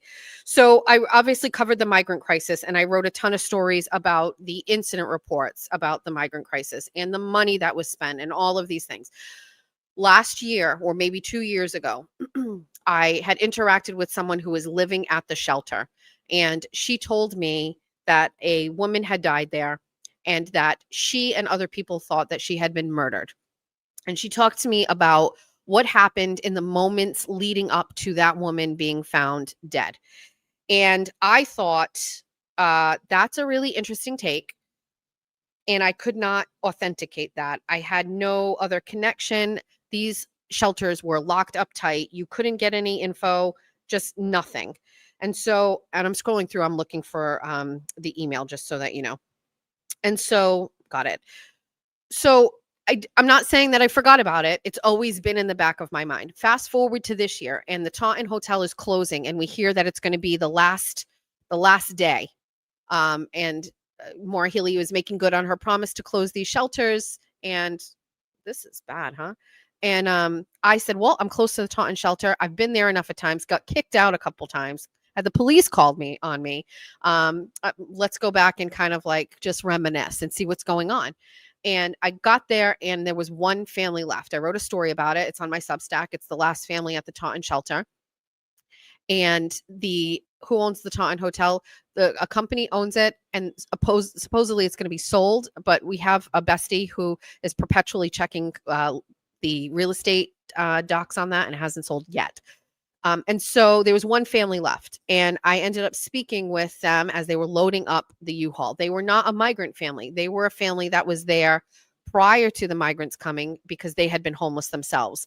And in an effort, the irony is not lost on me, in the effort to get everybody out of the shelter on time, as promised by the governor, somehow miraculously, this family now had support services that were going to get them into a new house. So whether it was the names are escaping, but those two programs that give them money or whatever. So finally they get an apartment, right? So they're out. This woman starts telling me about the horrors of the hotel and how bad it is and how bad it was. And she tells me, she's like, and I always thought that this woman died there. And so now this is the second person telling me it. And then the other person that was with her husband, was confirming that this guy murdered his wife. I don't know if they were actually husband and wife, and that he like bragged about it after the fact. And so I felt that was enough for me to submit a public records request about it. Now, I think, and I have to go back and check, I may have sent a records request or an email. I don't know, but it was informal. It wasn't like a formal request. I spoke with someone on the Taunton Police Department about this. Now, I have learned in my experience that I sometimes are forced into having phone conversations with people in positions of leadership or power, and I regret it every single solitary time, because it's just, when you're a reporter and you're digging around on stuff, things get said. And so, and by the way, I give this advice to plenty of people: don't talk on the phone. Write everything down and get the receipts. And so this conversation I had was kind of informal. I had spoken with this person before in regards to things about the hotel. So maybe my guard was down, and he basically told me that it was not a murder, that it was a suicide.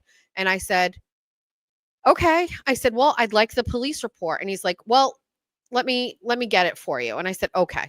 I said, should I put in a public records request for it? And he said, no, don't worry about it.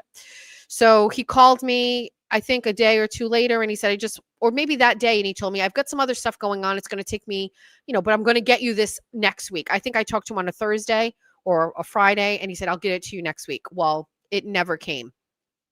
So enough time had passed where I finally had to put in a formal records request. And again, it's like that conversation was a detriment to me. It wasted my time because, again, people are not always, I don't know, things just don't always work out when you have a conversation on the phone.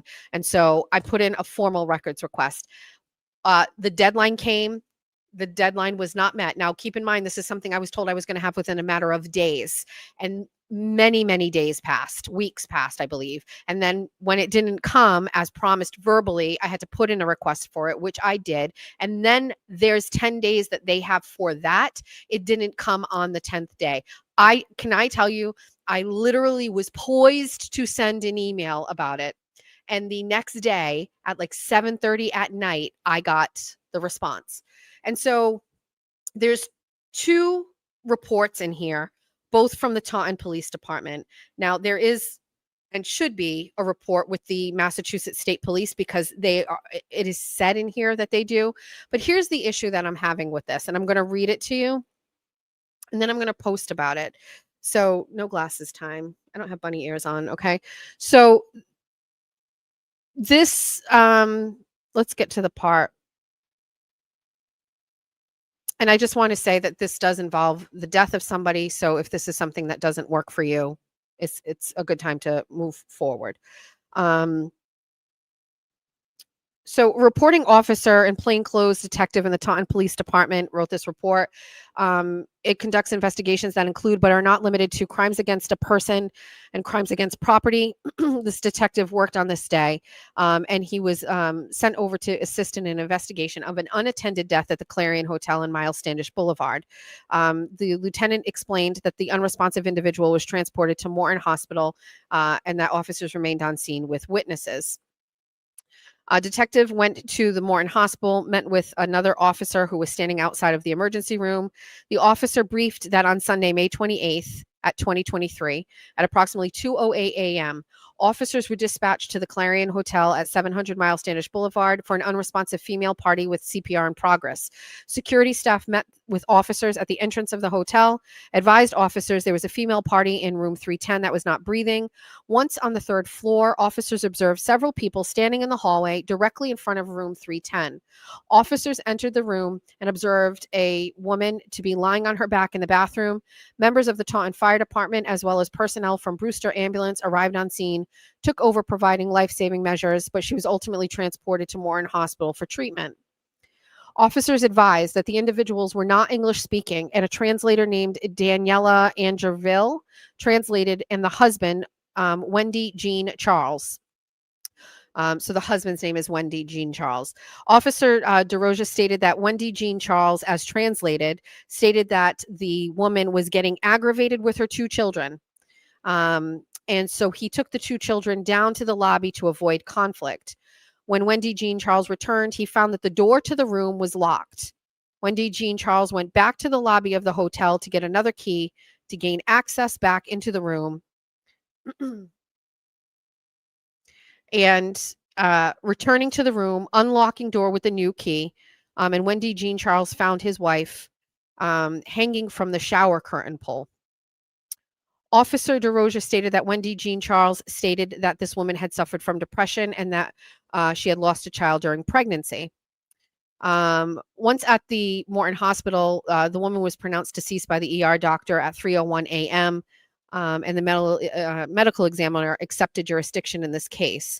A trooper from the Massachusetts State Police assigned to the Bristol County District Attorney's Office, Trooper Doug Michaud, was called and responded as well to the crime scene services, Trooper Beth Garfield, and took photographs of the woman. Upon entry of the ER, they noticed, I'm going to skip over this part because it's a little gaudy for the first thing in the morning. Detective Kramer went to the Clarion Hotel. Once on the 3rd floor, the detectives were met by a sergeant, an officer, and another officer. They advised that the occupant from room 308, later identified as Adeline Philissant, had captured video on her cell phone of Wendy Jean Charles in room 310 lifting the woman from the shower curtain rod. The officer was able to get the videotape and recorded the video as evidence. Okay. A check of the room provided that there was clothing and clutter in the room. A check of the bathroom provided that the shower curtain rod was pulled away from the wall and bent, consistent with excess weight being put on the curtain rod. Wendy Jean Charles stated he left the room at approximately 12 a.m. and returned to find the door locked. Wendy Jean Charles stated he took the children to the lobby. He stated that he returned to the room with a key and went in the room. Once in the room, Wendy Charles said that the woman was not on the bed or in the room. His daughter checked the bathroom and found her in there. Wendy Jean Charles stated that he lifted her and called out to neighbors. So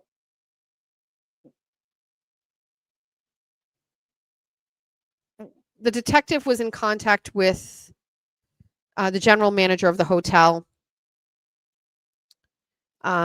and was also able to provide Dr. Kramer with pertinent captured video that shows the lobby of the hotel. The captured video shows at time Wendy Jean Charles and two children getting off the elevator, walk across the lobby. The video shows Wendy Charles at the front desk with the children. So in this report, there's no video from the hallway.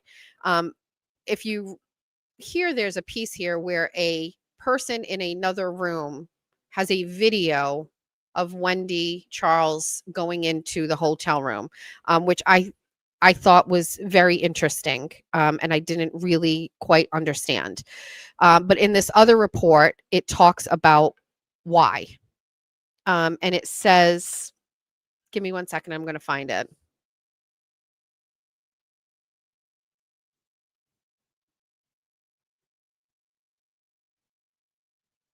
Maybe not. Maybe it was in that other one.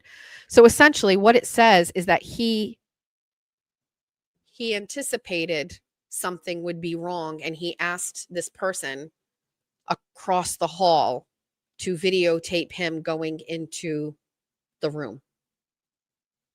Let me grab that.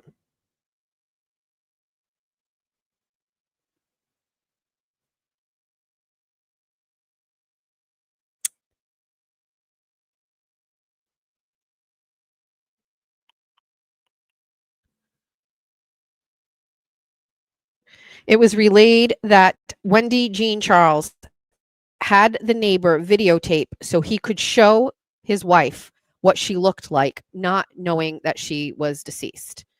That's just a very interesting piece. First of all, neither one of these two reports have any information about interviewing witnesses. The witnesses that I spoke with told me that this woman was screaming, asking him to stop, to get his hands off of her, to stop touching her, screaming that this had been going on for hours that night. These people told me that someone else who was there heard what was going on. I guess my issue here, and maybe there's nothing wrong, is if that's true and these people were telling me that this was a fight and this was screaming and yelling and her asking for help, why would this man get a person in the room across the hall to record him going into the room to find her deceased? And I will not forget that the police officer that I spoke with on the phone said to me, do you know how hard it would be to lift a body and put it on a shower thing? And I thought that was interesting. I didn't know anything about the video. I didn't know anything about this, but there's some things that when you read them, it doesn't quite make sense. And when I'm hearing the other stuff, all of this is rooted in the fact that we had a man who raped his daughter at a hotel, a migrant that raped his daughter at a hotel. And it was not talked about. It was covered up. They knew this man raped his daughter and they Ubered him to another shelter. They didn't arrest him. They didn't do anything. They let him go for months and months and months. And I think there's an issue. Well, there's a lot of issues. I think one of the issues is there's a language barrier here. And, when you don't have people translate. I don't know if this translator works for the city.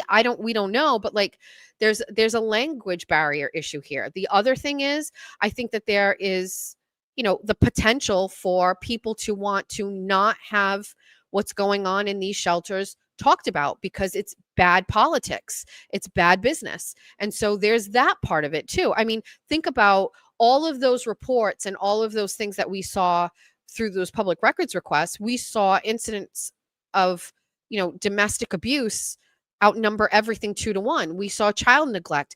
These things, to me, I always feel like these are stories that would make your local news. They would make the local newspaper. A death of a woman at a hotel would make the news.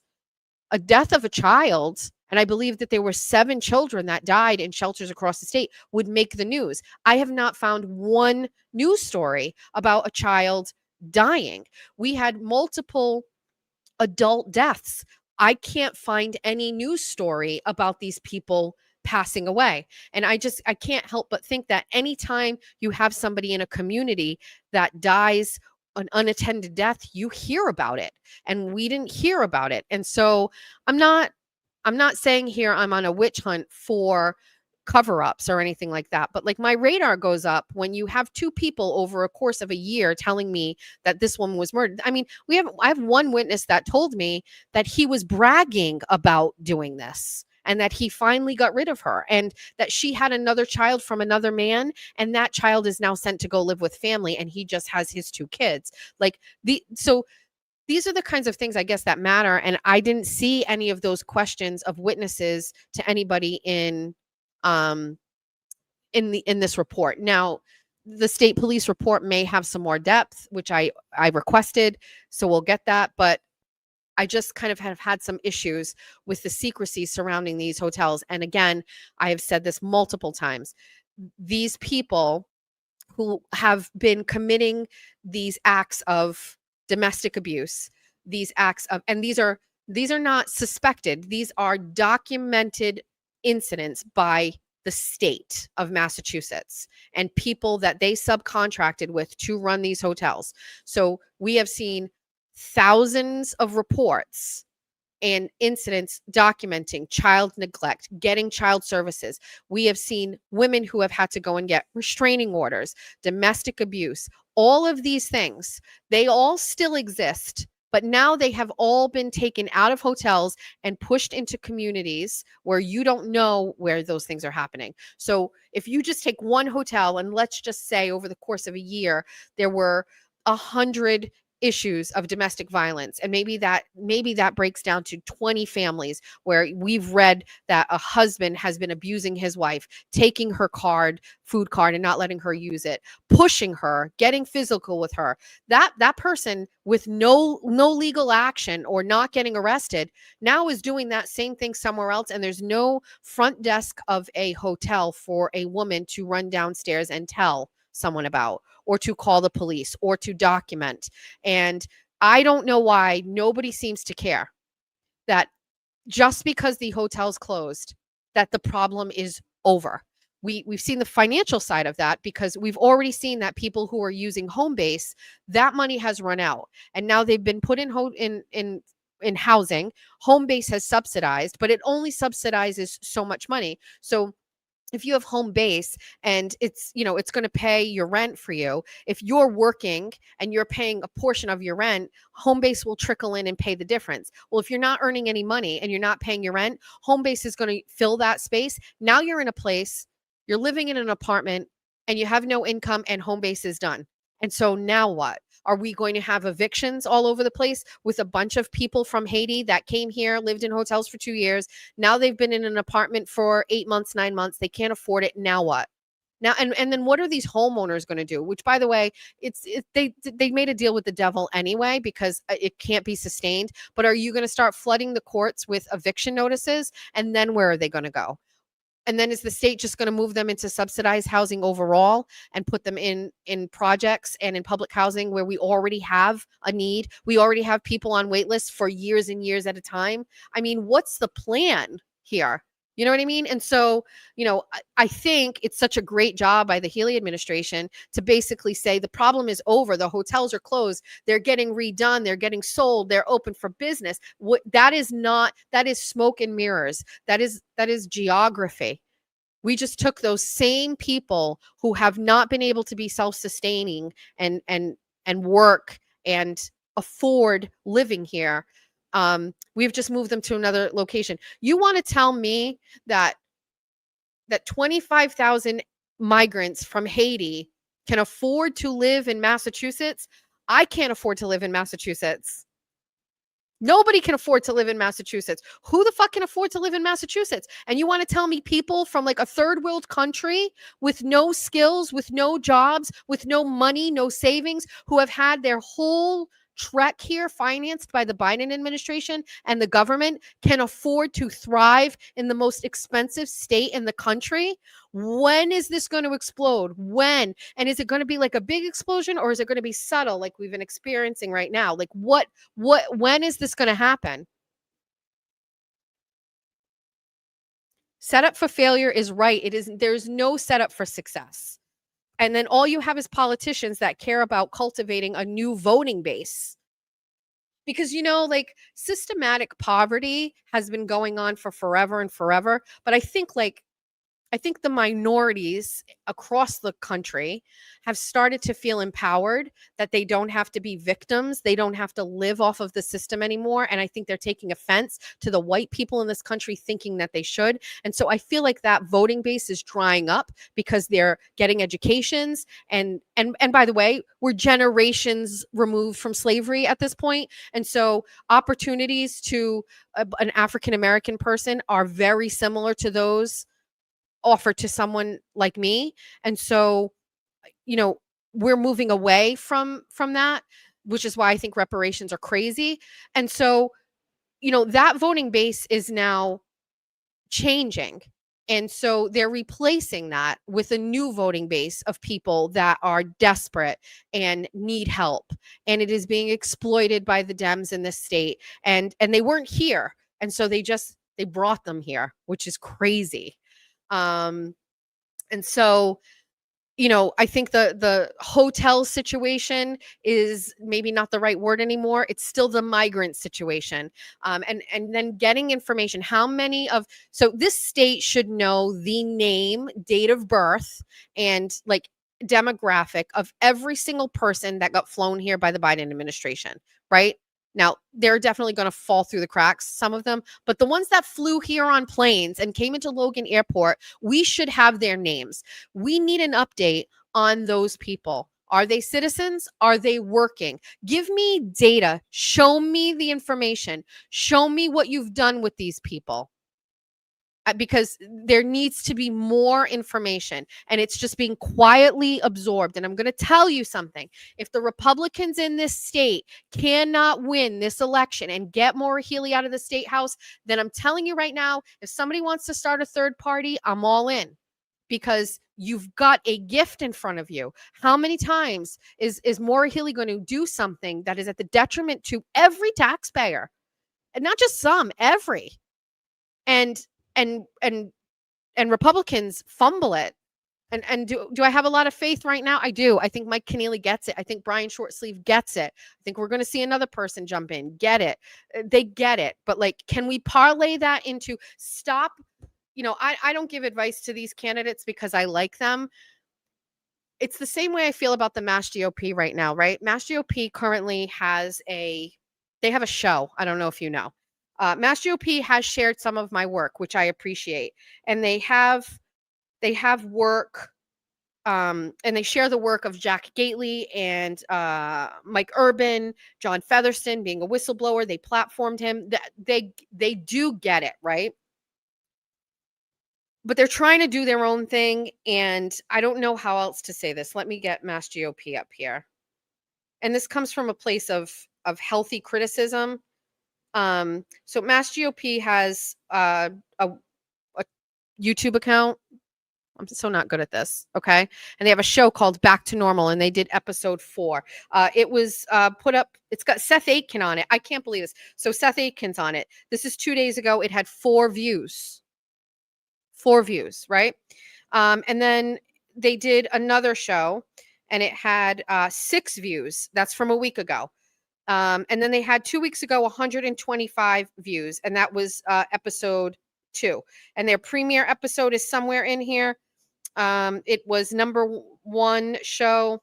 It had 109 views. Okay. So do you know how you get the views for your show with your message? You call me and I come host it for a day. And then you call Jack Gately and Jack Gately hosts it. And then you have Mike Urban come and we lend you our talents and we'll talk about your message. And then people will come and watch your shit. Nobody's watching this. Nobody is watching this. And I thought the Mass GOP had a little bit of hope. Logan Trupiano was their kind of their media guy and he got it. He understood X. And I'm not saying this isn't a good idea, right? But can you please make this party relatable to people like me, please? Can you please do something to make its way to my kitchen table? This is not making its way to my kitchen table. By the way, Seth Aitken is my bestie. I love Seth. He's from here. He's going to be running as a Republican for district attorney. We talked about him, I think, on one of my shows. Like, this is great. Let's look at Seth's outfit. He's got a pocket square. This just is not making its way. So what's the point? Also, how much money are you spending to do this? If it's free, but it's got a fancy studio, is there it's not, nobody's talking about it. Nobody's talking about it. Mass GOP has a great show. It's 4 views. I would blow my brains out if I got 4 views on a show. I would just let Kathy Carr sue me if I got 4 views. All right. So the migrant situation is still a crisis that is going to be felt for a very, very long time. There's a lot of stuff going on with Mayor Wu right now. She's talking about how Donald Trump is going to start sending in the feds and the government. Sure, bring it. Do I think this whole thing with Trump has been perfect with these troops coming into Washington? Not 100%. I really don't, because there's video clips of these guys like picking up trash and stuff. That's not the point.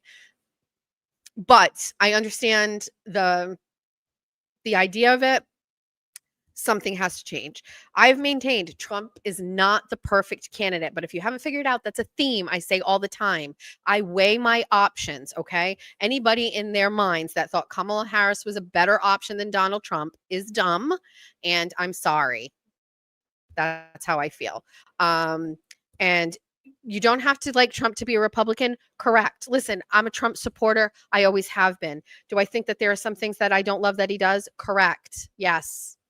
Yes. How many times I went to a Trump rally.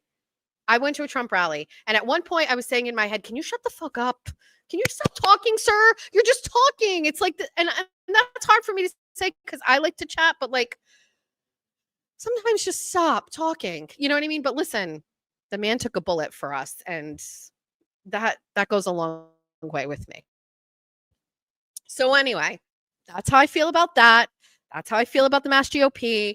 They're just not relatable. I don't get it. I don't know if that I have to change my mentality. I think we've come very far.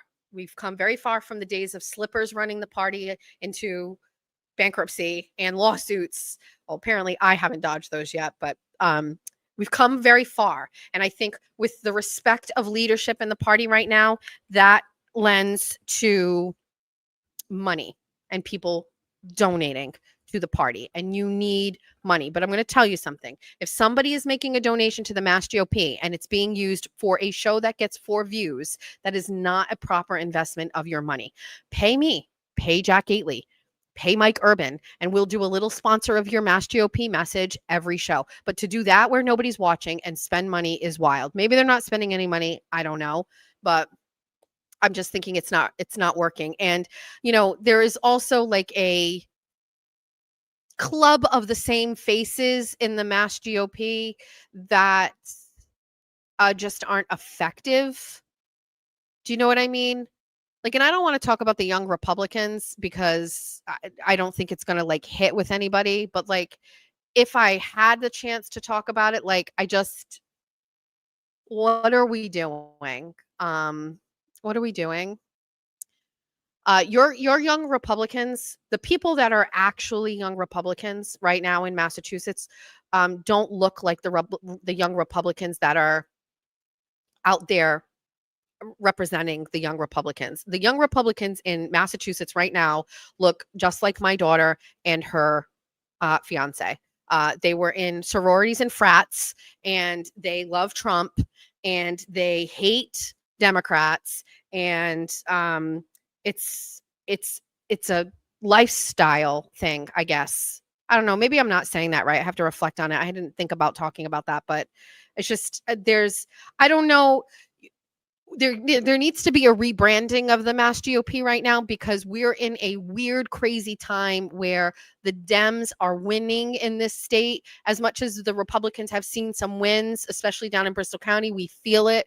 Like, the state is looking more and more like California every day. And like, you have to step back from that and recognize that, like, whatever Republicans were out in California were doing the same type of stuff. It didn't work. And so now it's a disaster. And I think we have the chance to stop that momentum, but there's got to be some sort of rebranding going on here.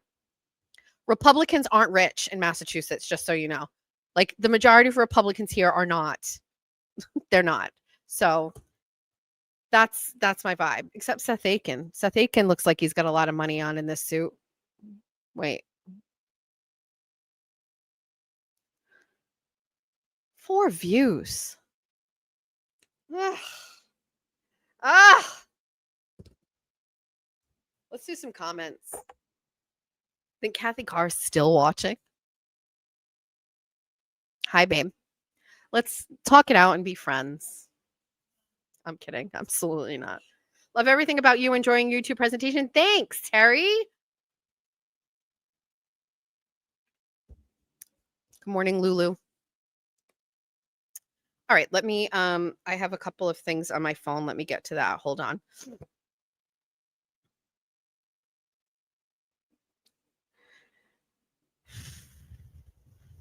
It's Memorial Day weekend. I mean, a Labor Day weekend already. I don't know what everybody's plan. Mass GOP is tired and uninspiring. I feel terrible saying that, but it comes from a place of like love. Please fix it somehow, some way. I don't want to be the face of the Mass GOP. Clearly, you don't want people that are getting bombarded with lawsuits from Kathy Carr. You don't want that as your face of the party, but I'm just asking for a little bit of rebranding, just something a little different. If somebody doesn't mind, that would be great. Anything else? Never saw this video. Of course you didn't see this video. So happy to be here today. Oh, I just saw that when I missed it. Can we read some comments? And I got a Venmo from Celeste. Thank you so much, Celeste. I appreciate you. Okay, so Seth needs to explain what happened in Fall River. I think he's going to. I've said this before, just so you know. Wow, I'm pretty a little conceited, aren't you? Look at me. Somebody said, but look at me. I am pretty. What do you mean? I am pretty. It's weird. Are we not looking at the same screen? I'm behind, but congratulations on your door. Yes, we're great. All my kids are thriving right now, and that is also making things like so great. Kathy Carr is a public figure. She would have to prove actual malice. Much harder burden. I don't see a suit based on today. So happy to be here today. Thank you for being so vulnerable and open. You're welcome. Thank you. Let's all do that. Michelle Alexander, I started watching you from the Karen retrial. I liked all your commentary, whether I agreed with it or not. You were very fair with all your reporting, and you're very passionate when you believe in a story. I will continue to watch and learn, even if I agree or disagree with your story. You are doing a fantastic job. Don't listen to the haters. Keep doing you. Thank you, Michelle. I love people that I don't agree with. Those are some of the best conversations. Those are the best. Like I said before, my mind can change sometimes. You know what I mean? Like, sometimes it can change. I don't know if I want to wear the bunny ears.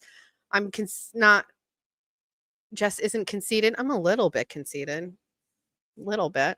Hey, Jess, I got mad at you and I was subscribed when you went off on LTL, but I'm resubscribing because I like your allegiance to Aiden. I love your truth about the cars. Thanks. Thanks. I appreciate that. I just so you know, there are a lot of things I could come out and break for the bunnies. Let's go for the bunnies. There's a lot of things I could talk about, and I don't bring some things because I do weigh it out and I say, is it important or will it make a difference? And I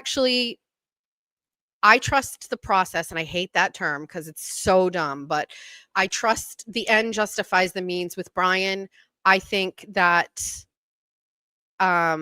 there's a whole other vibe to this thing. We talked about it again, which is the women in this industry and how we are treated and how men are treated. And the bunny ears are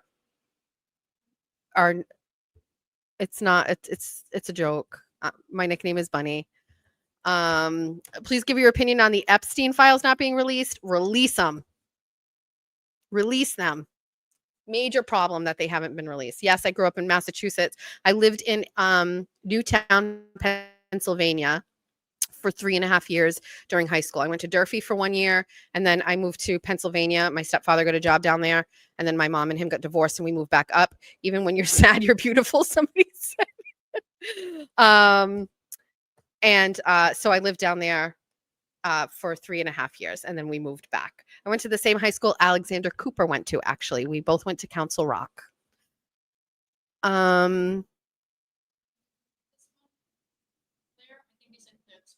Yes, we did. Yes, I remember the Arizona thing. Yes, we did. Thank you.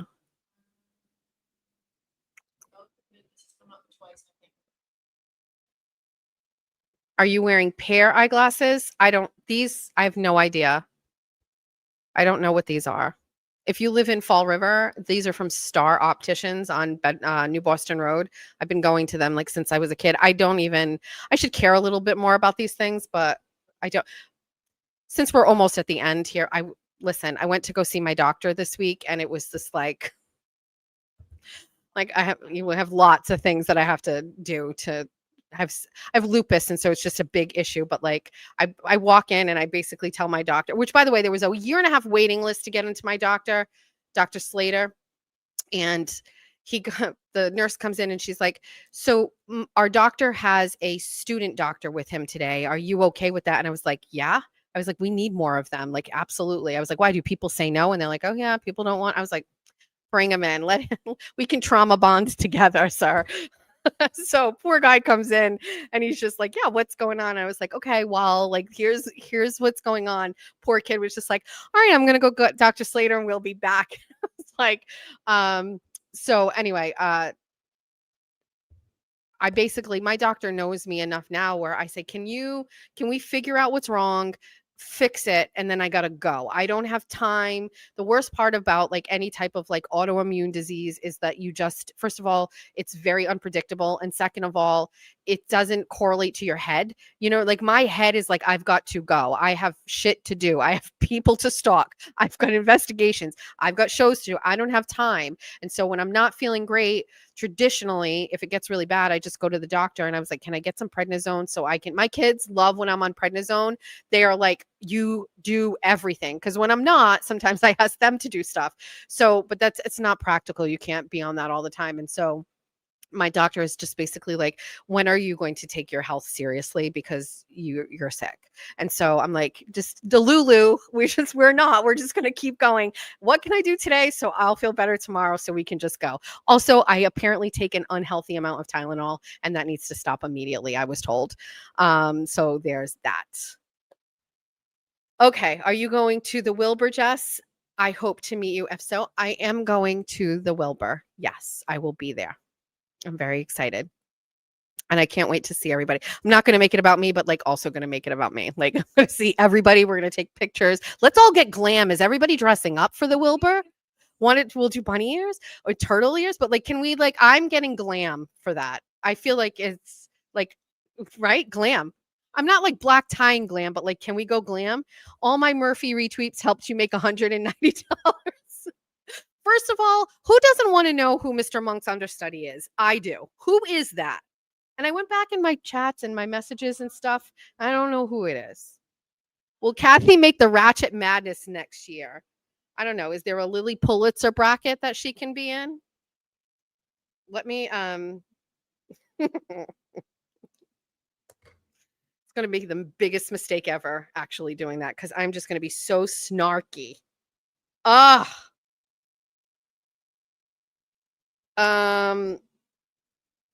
Somebody asking me if I signed an NDA.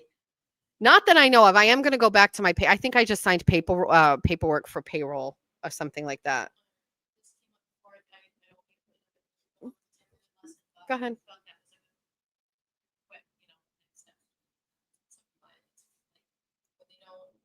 Oh, so when somebody doesn't give you a FOIA, so great question.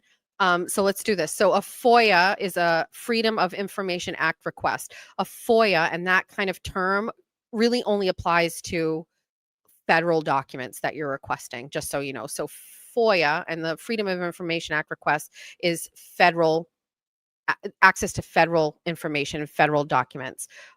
Regular term is public records request. That's it. So if somebody does not give you a public records request, there's two things. One, they can ask you for an extension, and that happens often when people want to be evasive. So they've got 10 business days to get you your request. The second thing they can do is they can charge you money. So they can put a price tag on that and say, this is a reasonable dollar amount of what it's going to take for somebody to get this information to you. Generally, I don't get anybody charging a fee. Some people get fees because it's trying to ice them out and stop them from getting the information. But you can appeal that. So you can say, listen, this is for public consumption. If anybody knows Nicola Nicole here on X, she's the mom from, you talked to Nicole? Nicola Nicole? Yeah. Oh, no, not her. Oh, different one. There's a woman from Rhode Island, and she basically wanted to know about the curriculum at her child's school that the child was going to be attending. She wanted to see about sex education and the age ranges, and the school slapped her with tens of thousands of dollars of public records request fees. Her original request was a small one, and they didn't give it, and then she went to town on them, and she put in a ton, and they put a crazy price tag on it. And so that's just a way to kind of like ice you out of that. But for a regular public records request, something pretty simple, a document, there should be no price tag attached to it. If they do, you can appeal that, and then it goes to the state, and the state makes a decision. I've been in that circumstance where somebody had a price tag. I appealed it. The state comes back and asks them to kind of like refigure it, go look at it. They doubled down on it and said, and so I got to the end of that where I didn't fight anymore, and that turned into a lawsuit unrelated to me. So I haven't gotten to that point yet. So there are some laws that protect them giving some information, but you can always appeal it. So anytime they, or a state agency or city or town or municipality or a public agency responds to a public records request, they must include in that request where you can appeal the decision on the request. And so that would be included in their response to you. And if what they gave you isn't satisfactory, then you can do that. As far as the time frame, they've got 10 business days to give it to you. If they want to, they can tell you, we need more time, and then they can get up to an additional 14 business days. I love it. My favorite is when they say on the last day, at the last minute, we're going to need 14 more days. And then you got to wait another 14 more days. And then sometimes you get the response and go, oh, we don't have any records to your request. They're just jerking you around. I think there's a lot of work to do in Massachusetts about access to public documents and public information. Anything that is paid for with tax dollars within reason needs to be able to be accessible. And that's where it is. And I think in the era that we're living in the Sandra Birchmore era and the Karen Reed era, people are understanding that there are trust issues. And so people are doing what I've been doing for a long time, which is we're going to authenticate that. We're going to ask the questions, show me the receipts, show me the proof. Don't just take it for face value, because you can't trust people, unfortunately. So you do appeal if they don't First of all, if anybody here is watching and you haven't gotten your public records request, message me and I will help you. I know people that have been waiting a long time for some things. Are you planning on attending any of the court hearings next month, Karen's civil case or Aiden's hearings? I will be covering Aiden's always. I missed the last one just because I was sick, but I've been covering all of Aiden's. I will be there. Karen's, I'm not sure. I'm in a different space right now where I do a lot of work and that generates my income. I'm also not in the mood to be competitive with people, to be honest with you. Sometimes I'm just saying, like, I always felt when I covered Karen's case, I was bringing something to the table that nobody else was. And to go there and just copy what everybody else is saying, no thank. I don't know. It doesn't seem like, I don't know if you need me. You know what I mean? If that makes sense. So I don't know. Aiden's, yes. Committee meeting minutes are available when requested under the open meeting law, and they have 10 calendar days to respond. Thank you, Higgins and Associates. That is the individual who is, I told you, he's a wealth of knowledge. Jess, you should definitely be a campaign manager for some of the Republicans in Massachusetts. Yeah. Everyone's like, if you only knew. That's why these phones. I don't know about that. I love what I do right now. I don't know. I love what I do. I have helped local candidates and we worked on successful campaigns and I'm very happy. And I like the wins.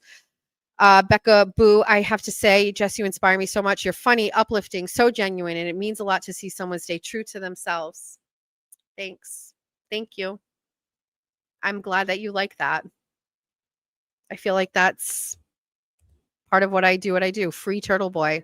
Yeah, I mean, there's a lot going on there. You know, like that we're not out of the woods yet with him. And I don't like to say that because I know he likes to be surrounded by people that are optimistic because he has enough of people kind of going after him anyway. But like, we're not out of the woods with that yet. Oh, we didn't. Do you want to get it? We have an unboxing. Let's 10 points, Nikki, for reminding us of the unboxing. You're going to get a crown, Nikki. Stand by. Wait, I feel like. Give me a. Oh, wait, I was going to pre-open it for you, but that's going to ruin half of the fun.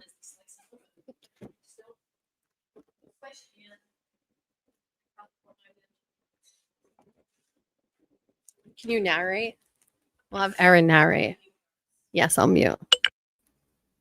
Oh, God. I still have to get a P.O. box, but new development. I looked at P.O. boxes. These are not cheap. We are not a money-making machine here. And I obviously have a lawsuit that I'm going to need to defend myself on. So I can't listen, I'm probably just going to throw my home address on there. It's public. I've run for office. If any of you send shit to my house, I mean, we'll shut it all down. So don't do that. And I have cameras surrounding my house. So don't send things. But if you want to send something, you can send it to my address at my house and then we'll bring it in because there's no mail here for me. P.O. boxes are expensive. For this box, I would need a big P.O. box and it's expensive. Yeah, and we're not doing 12 by 24, $800. What kind of business do they think I'm running here? No. So, you can send it to 91 Washington Avenue in Somerset. Erin will pin it in a second. Don't show up at my house. I'm just letting you know, Bobby Kudo show. That's Kathy Carr needs my address to send a subpoena. That's where you send it. This is the first song that I put on the playlist I just made. So that's that. I'm gonna mute you for a minute. What am I doing? I'm narrating this. Oh God, I wasn't ready. This is not great today. I muted you, so we're not echoing. Oh God, I can't. I need to be doing something else. Okay. How am I? Are we saying who it's from? Does it say who it's from? Can we say?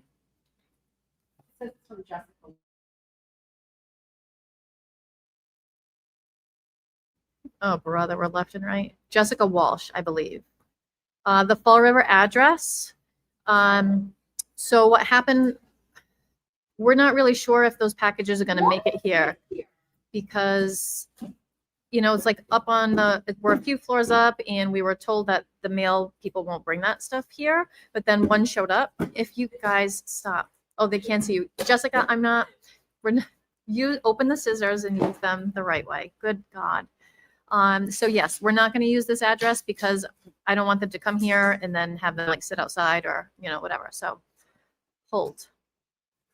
They would just hold it for you at the post office. That's what I thought, but I'm not really sure. I went back to get it. Oh, that's right. Some people had sent things and then they couldn't find. There were multiple, right? And none of the post offices knew what happened to them.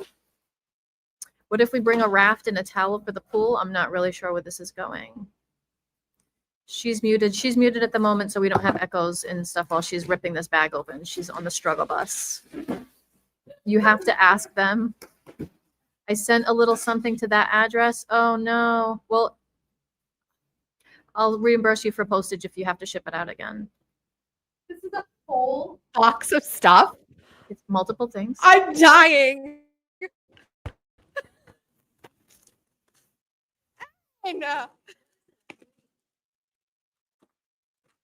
Maybe Erin should unbox with the sister. We have not.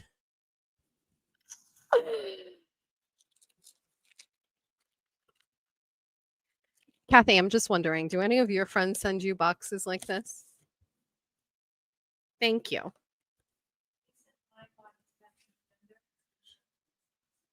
Okay. Congrats on your new show. Keep up the good work. Thank you for being all our besties and our lobster. Love, Jess Walsh. Hot and Bravoed is the name. Oh, wait. Oh, she's a real human. She works at an insurance agency. I don't know if she wants me to. She's a president. Never mind. It's from Homer T. Brown Insurance Agency in Newtonville Ave in Newtonville, Massachusetts, 02460, where service still counts.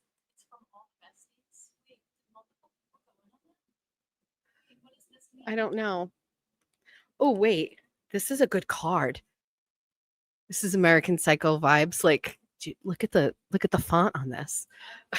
And we got stickers that say we're all in this together. I needed this today. And I've sat on this box for days because I wanted to do it with the besties. We got a red Solo cup, everybody.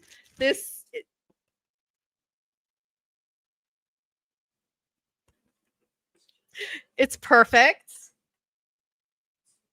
Erin.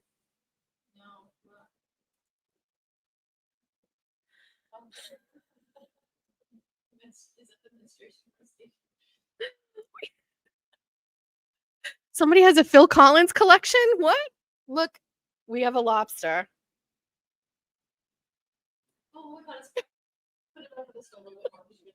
How?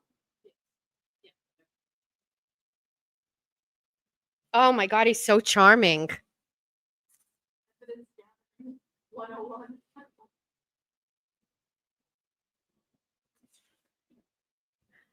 Best wishes for you, scented candle.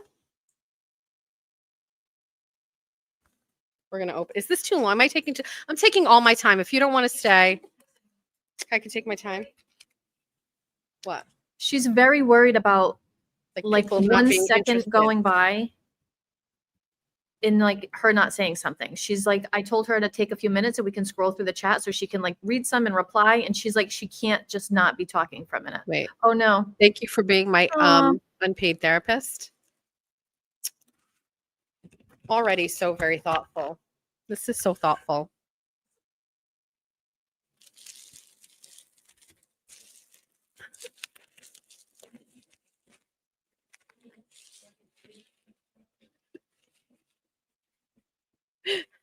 And everything is on fire and it's like little Post-its. I'm going to give these to my assistant, Erin.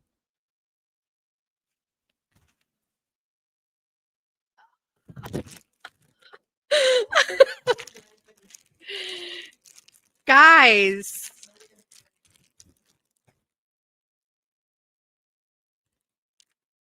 This is great.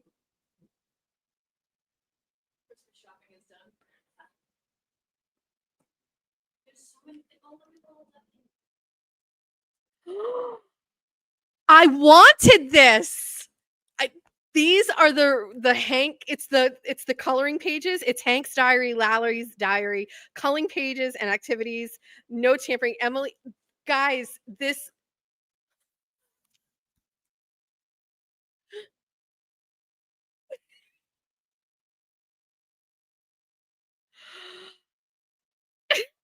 like just I saw this online and I don't get a lot of time to like delve into this, but I saw this. It's like it's coloring pages. I can't believe I got this. Dear diary, my plan worked perfectly. Yesterday, before Miss Jessica left, I told her I wouldn't ruin her life if she would write the code and make a memory eraser like the light pen thing in Men in Black. I zapped Yuri right before he took the stand and he couldn't remember anything. He didn't remember me. He waited a year to fake his reports. He didn't know left and right. He didn't even remember that you're not supposed to taste things at a crime scene.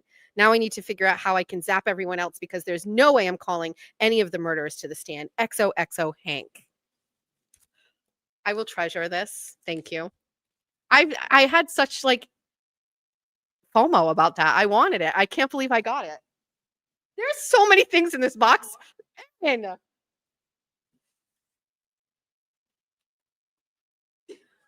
what? What? I got little mini holy Bibles.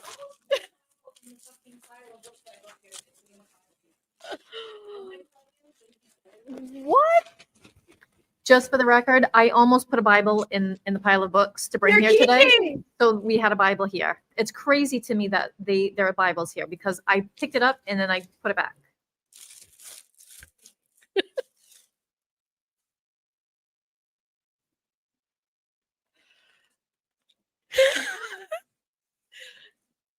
There's a whole box of.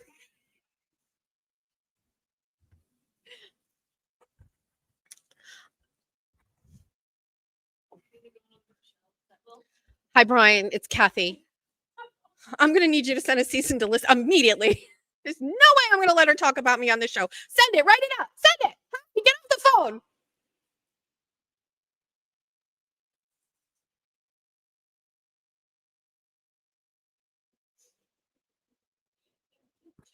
It's real Bibles. I'm overwhelmed, actually.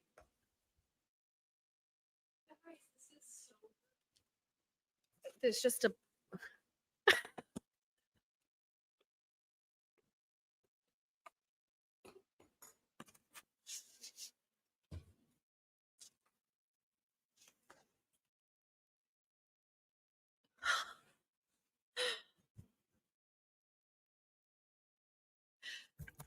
I am concerned. It says on the back, I would help you bury the body.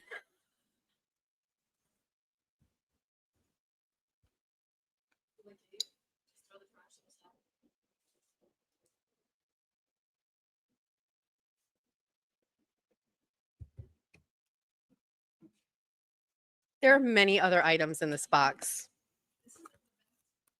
You're going to do ASMR.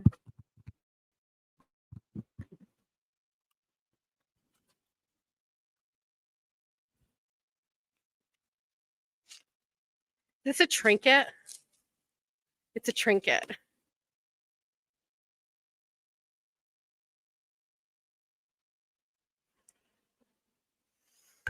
Yeah, I love him. Erin, there's so many things in this box. Of those, I'm passing that one off to Erin. What is this? These are all little charming trinkets.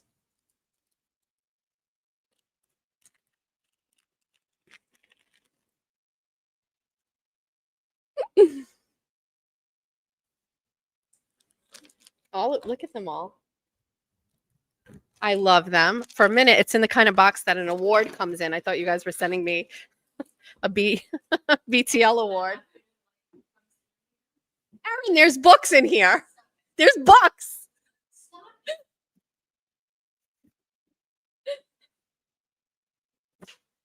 No.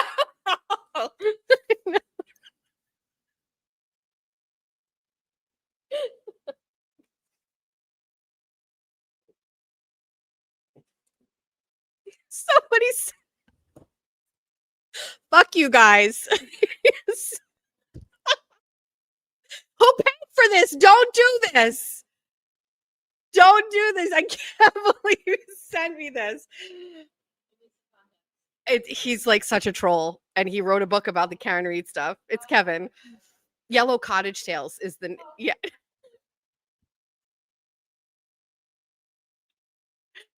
I died.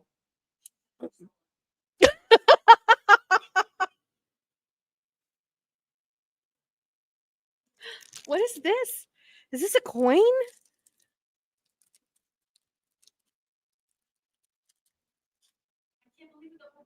Protecting those who protect others. It's a St. Michael coin.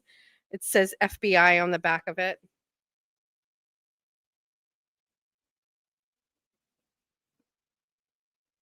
We can fill a whole shelf with trinkets. Erin wants to get like a thing behind her with all of shelves so we can put all the trinkets. Oh, the fence is about Commissioner Cox. I was too distracted by Kevin's book being in there. I can't believe it. What is, there's a whole, there's things inside. Hold on. Wait, I'll open that in a second. Who did this? This is too much.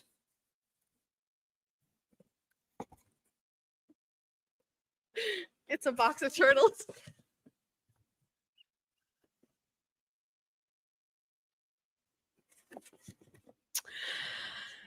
This is so fun.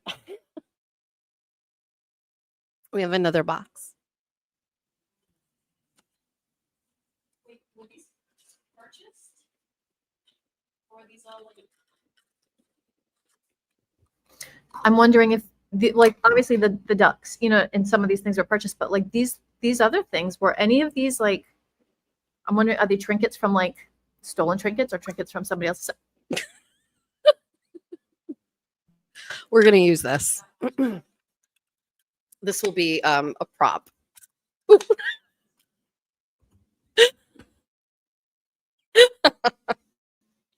I hope they're stolen. So I would want them everything to be stolen. $10 to read aloud a single random paragraph from a storm of speech. Give it. I need Kath's book.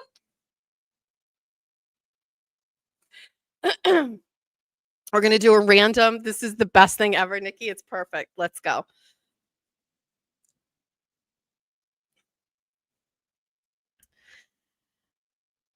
Anger flamed again. He was probably hooking up back there. She pulled out her phone and sent him a call. Maybe he was outside looking for her and would see the phone in the yard. She turned onto Denham Street, barely slowing in the intersection. No other cars around. She sent another call, and another, and another. Maybe he would walk out and spot the phone lighting up in the yard. There were no stop signs, so she gunned it. Fuck them all. That's from page 146 in Kevin's book, Storm of Suspicion.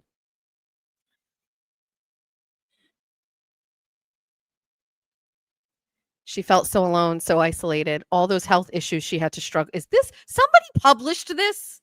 I'm going to write a fucking book.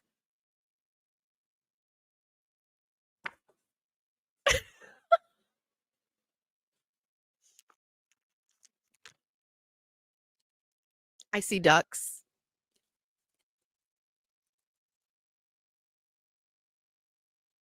This is a very bunny duck.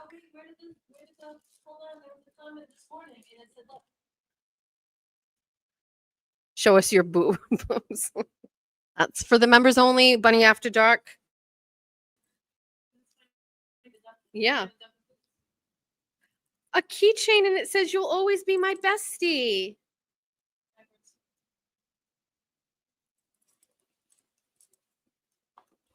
Oh, and there's more ducks.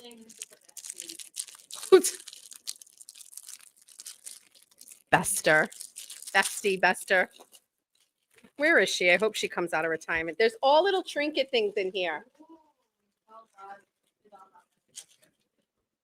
I have a dollhouse. I was going off the rails because there's small little mini things in here, but there's this has a hat for this duck.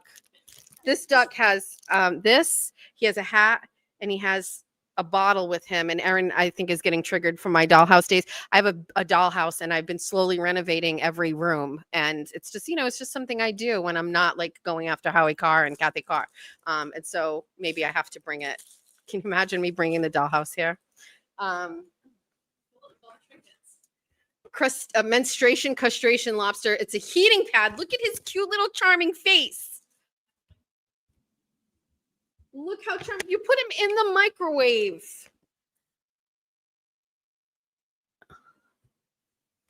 He's got really cute eyes. Look, he's just charming. There's a whole other sub-level of thing that's happening. Erin, can they hear you? She's like, there's a whole other sub-level of things happening here. The dollhouse, yes. There's a dollhouse place in New Bedford, and they sell dollhouse things, and they made the dollhouse that Taylor Swift burnt down in the Eras tour. That dollhouse place in New Bedford made it. And it's just by this gay man. And I think he does home design for his real job, but he does a dollhouse thing in his like fun life. And I just go in and I buy things, and I've been slowly redoing every room, wallpaper, floors, fixtures, everything. This all makes sense. Flip this dollhouse is who he is on. Yeah, so I buy all of my things there. It's just, I don't know. You grab a coffee, you take a drive out to New Bedford, you go walk around and look at all the dollhouses and all the lights, and then you pick out a piece or some flooring or some tile, and you work. I mean, it's actually nicer than my regular house. My regular house doesn't look anything like that. The last item is they sent me an ice cream truck with lights, and it has ice cream and it has sounds, and they've attached a custom minifigure of an FBI agent.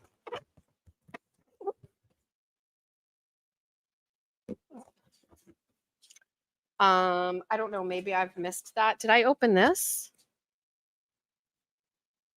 Oh, there's one more. There's one more box. Was this not great?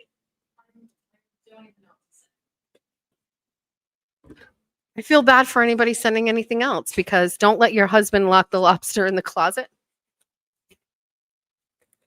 None of these things are going home to Jeffrey. They belong to the besties. They stay here. Oh.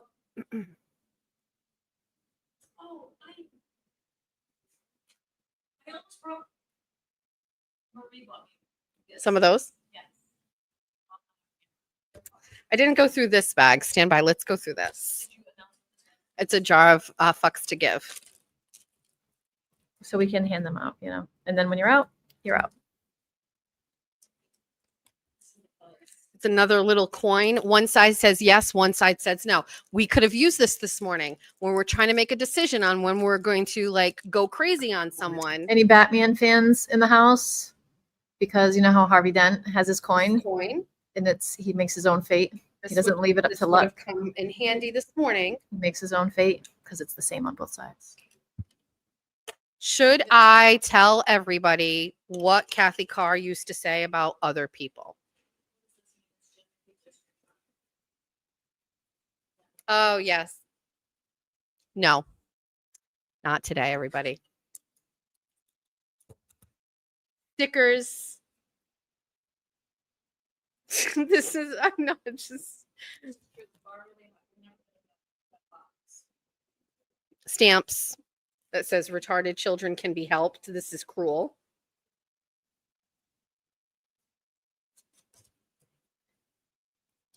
A toe tag for a corpse.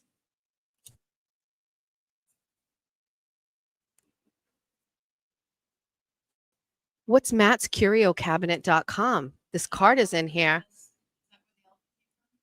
I don't know. It's like this stuff. This is, thank you, Matt's CurioCabinet.com. I don't know. I feel like all of this, like,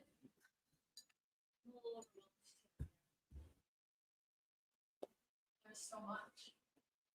We need shelves immediately. We need shelves and put all of these things on. This is a whole shelf. It's a whole shelf. Did you say it was from more than one person? I thought that's what she said, but I don't know if like. She commented after you opened one and said that's from Emily, so I don't know. Wait, did you guys all do this together? Can I have clarification on that, friends? Was this just from, was it from multiple people, or did I read that wrong? Because I thought that you said it was from like multiple friends.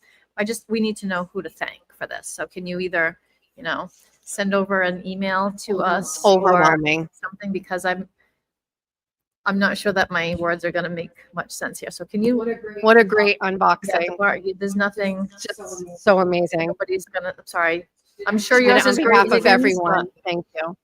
I don't know that we're gonna have a better unboxing than that. So So very thoughtful. appropriate for the first one too, because there was only Yeah. one box, and I was like, how's she gonna do an unboxing with Yeah. just one box? It was multiple unboxings within one unboxing. Oh, it was so great. Thank you very much, actually. All right, besties. We might get out of here before 1:00, before 12:30. I did it on behalf of everyone. Use your fucks wisely. You're born with a ton of fucks to give, so you spend them like a kid with a credit card. You've given fucks about your friends, about your grades, about your fashion sense, about strangers' opinions. You give way too many fucks about way too many things. You have so many. Then as you get older, you have maybe 10 fucks per month, so you learn to budget them. You allocate fucks to family and career, but there aren't enough fucks to give to the newest fads. Oh, someone at work has something they need my help with. That's outside my job title. I'll do my best to allocate some fucks, but this month's pretty tight. Then as you get even older, you're down to 1 to 2 fucks per month, and those fucks are pretty damn precious. You give them to your family and your hobbies and your job, but that's kind of it. It's not your fault. Fucks expire too quickly. I wouldn't have saved my fucks from when I was young, but I couldn't. Then you hit fuck insolvency when you're getting like 1 fuck a year and you have to make it last. So you go without. And even for previously fuck-worthy things, you just can't give a fuck. Some people run out really quickly. Some people have a fuck trust fund that pays out a decent amount even into old age, but at some point the fuck faucet runs completely dry and you're out of fucks to give. It's just basic fuckonomics. Whether this jar of fucks sits on your desk at work or on a bookshelf, let it be a physical reminder that your fucks are a precious resource. Don't let all the frustrations in the world distract you from what's really important. Breathe it in, filter it out, and move on. So appropriate today. It's just kind of crazy how I feel like the universe kind of like does its job sometimes. I was not, listen, full transparency. I got this email from Kathy's attorney and I started to get a little upset. Thank God Erin was here. And then Erin talked me off a ledge and she was like, put it all in perspective. Did you? Yeah. Yeah. Well, I don't think Erin will ever steer me wrong. I think she's always going to like do right by me. And so I take her opinion very seriously. And so she wasn't saying hold back. She was like, what are they going to sue you for? This? You're going to sue me for this? A magical studio? Gets the views. All right. So besties, thank you to all of my followers. I don't know enough about the membership stuff, but it's kind of getting there. We'll work on that. You can send the things to the house. Just don't send bad things. And I think that's everything. These are all of the places where I am. I'm getting better with some of these things. My address is 91 Washington Avenue in Somerset.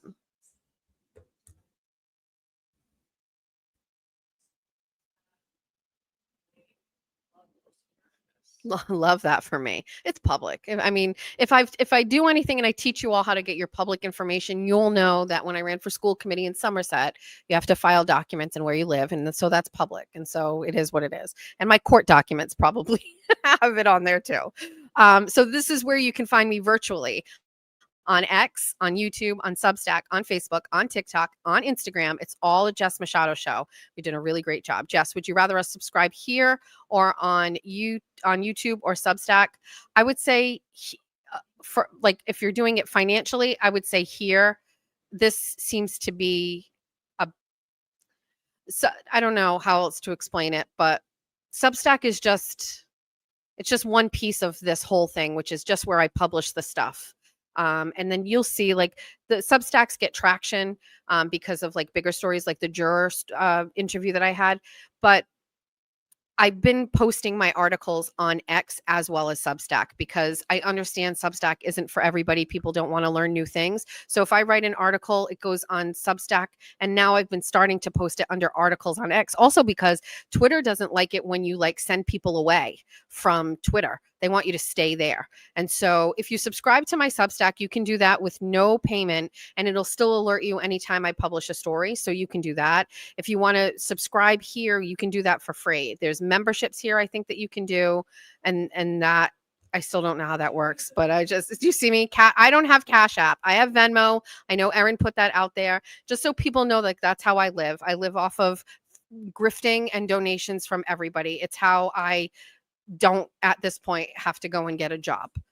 Been following you since listening on WBSM. What happened there? You're great. I said we were going to get out of here by 12:30. The WBSM story is actually one that I am going to tell, and that one is going to make people rage, just so you know.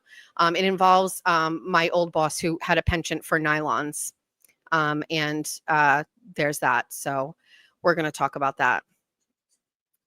Is this going to be a weekly unboxing segment as they come in? Yes, we had an issue with them being sent. I did talk to the besties. I clearly like trinkets. I mean, if you happen to take Christopher, if this gay man was here and he didn't stop, get over here. Get over here. Yes, you do. Come sit. Come here.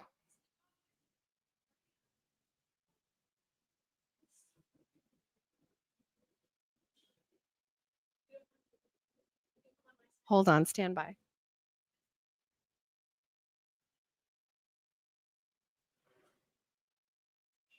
you want me to shut the camera off for a second? Just come over here. You Hold on. Hey. Yes. Oh, I muted you for a second. Go ahead. Hey. It's Christopher. How are you doing? Good. Are you sure? Yeah. Love you.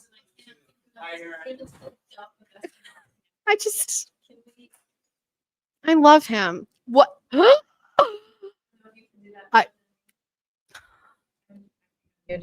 I did work at BSM with Ken Pittman. Hold on, hold that thought. I can't believe Christopher did that.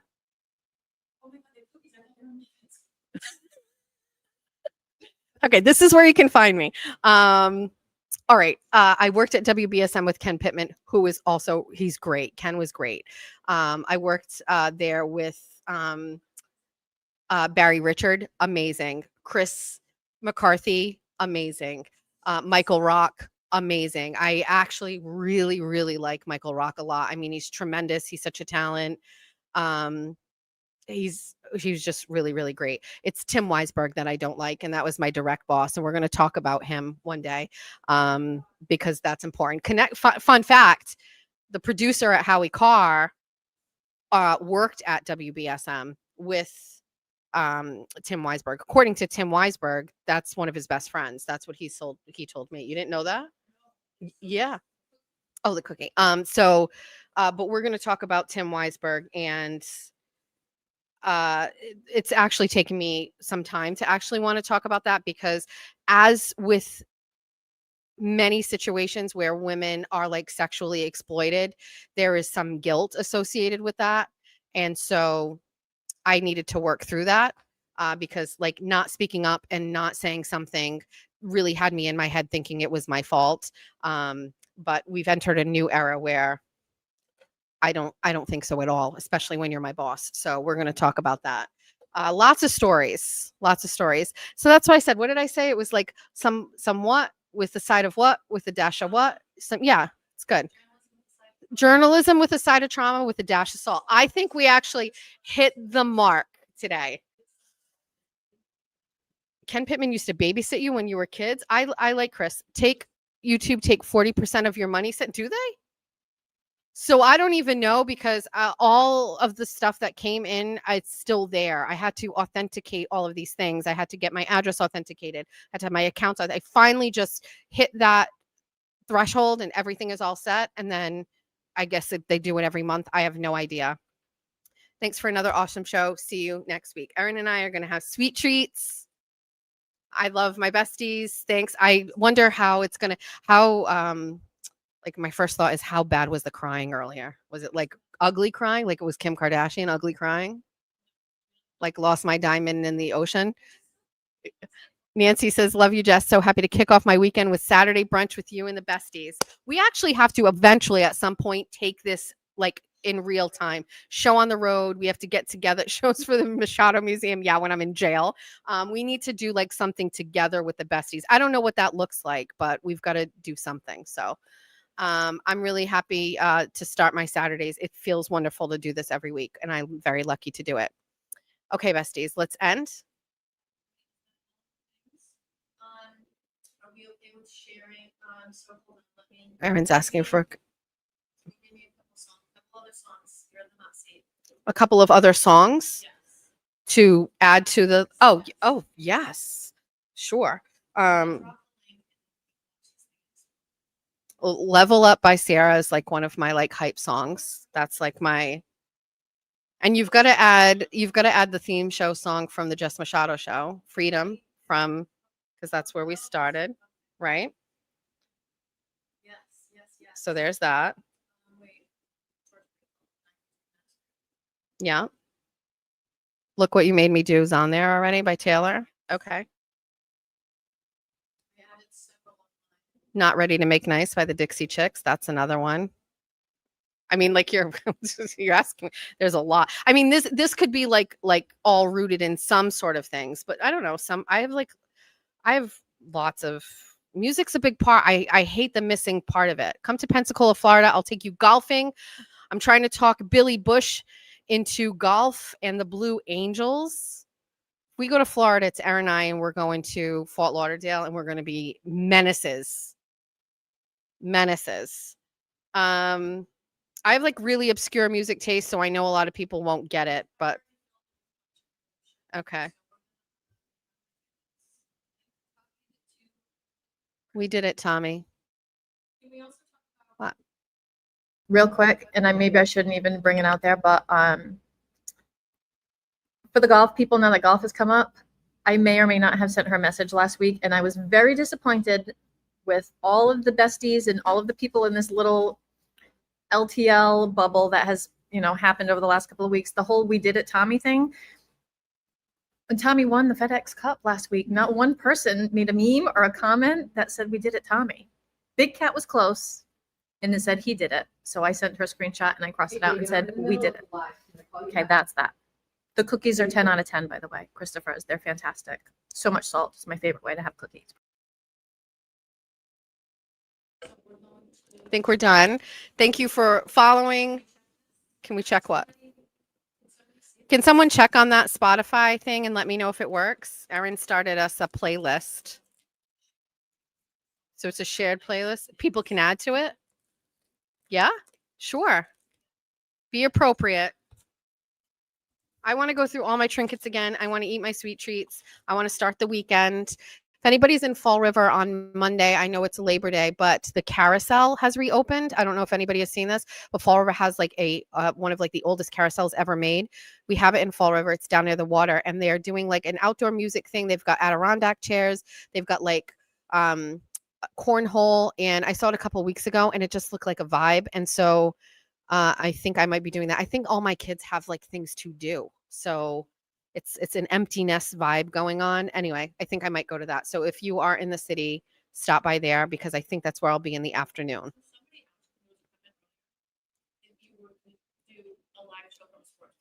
So somebody asked if I was going to do a live show from a sports bar. I've thought about this, especially because we're getting ready into football.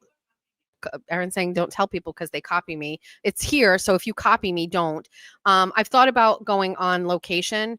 I know people do that and they like have sponsorships and shit with that. I don't really need that. You know what I mean? Like I'm always looking to make money so that I can just again, keep the husband off my case about getting a real job. So just enough. Just enough.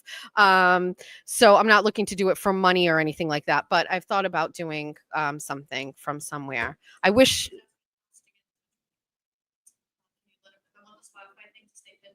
Okay, so you can text me. So the email's in the chat. So the Jess Machado Show at gmail.com. That's up there. And then you can also use my regular email is Jessie. Well, no, forget it, it's too much. And my phone number, you can text me or text me 401-585-2402. We're going to go through trinkets.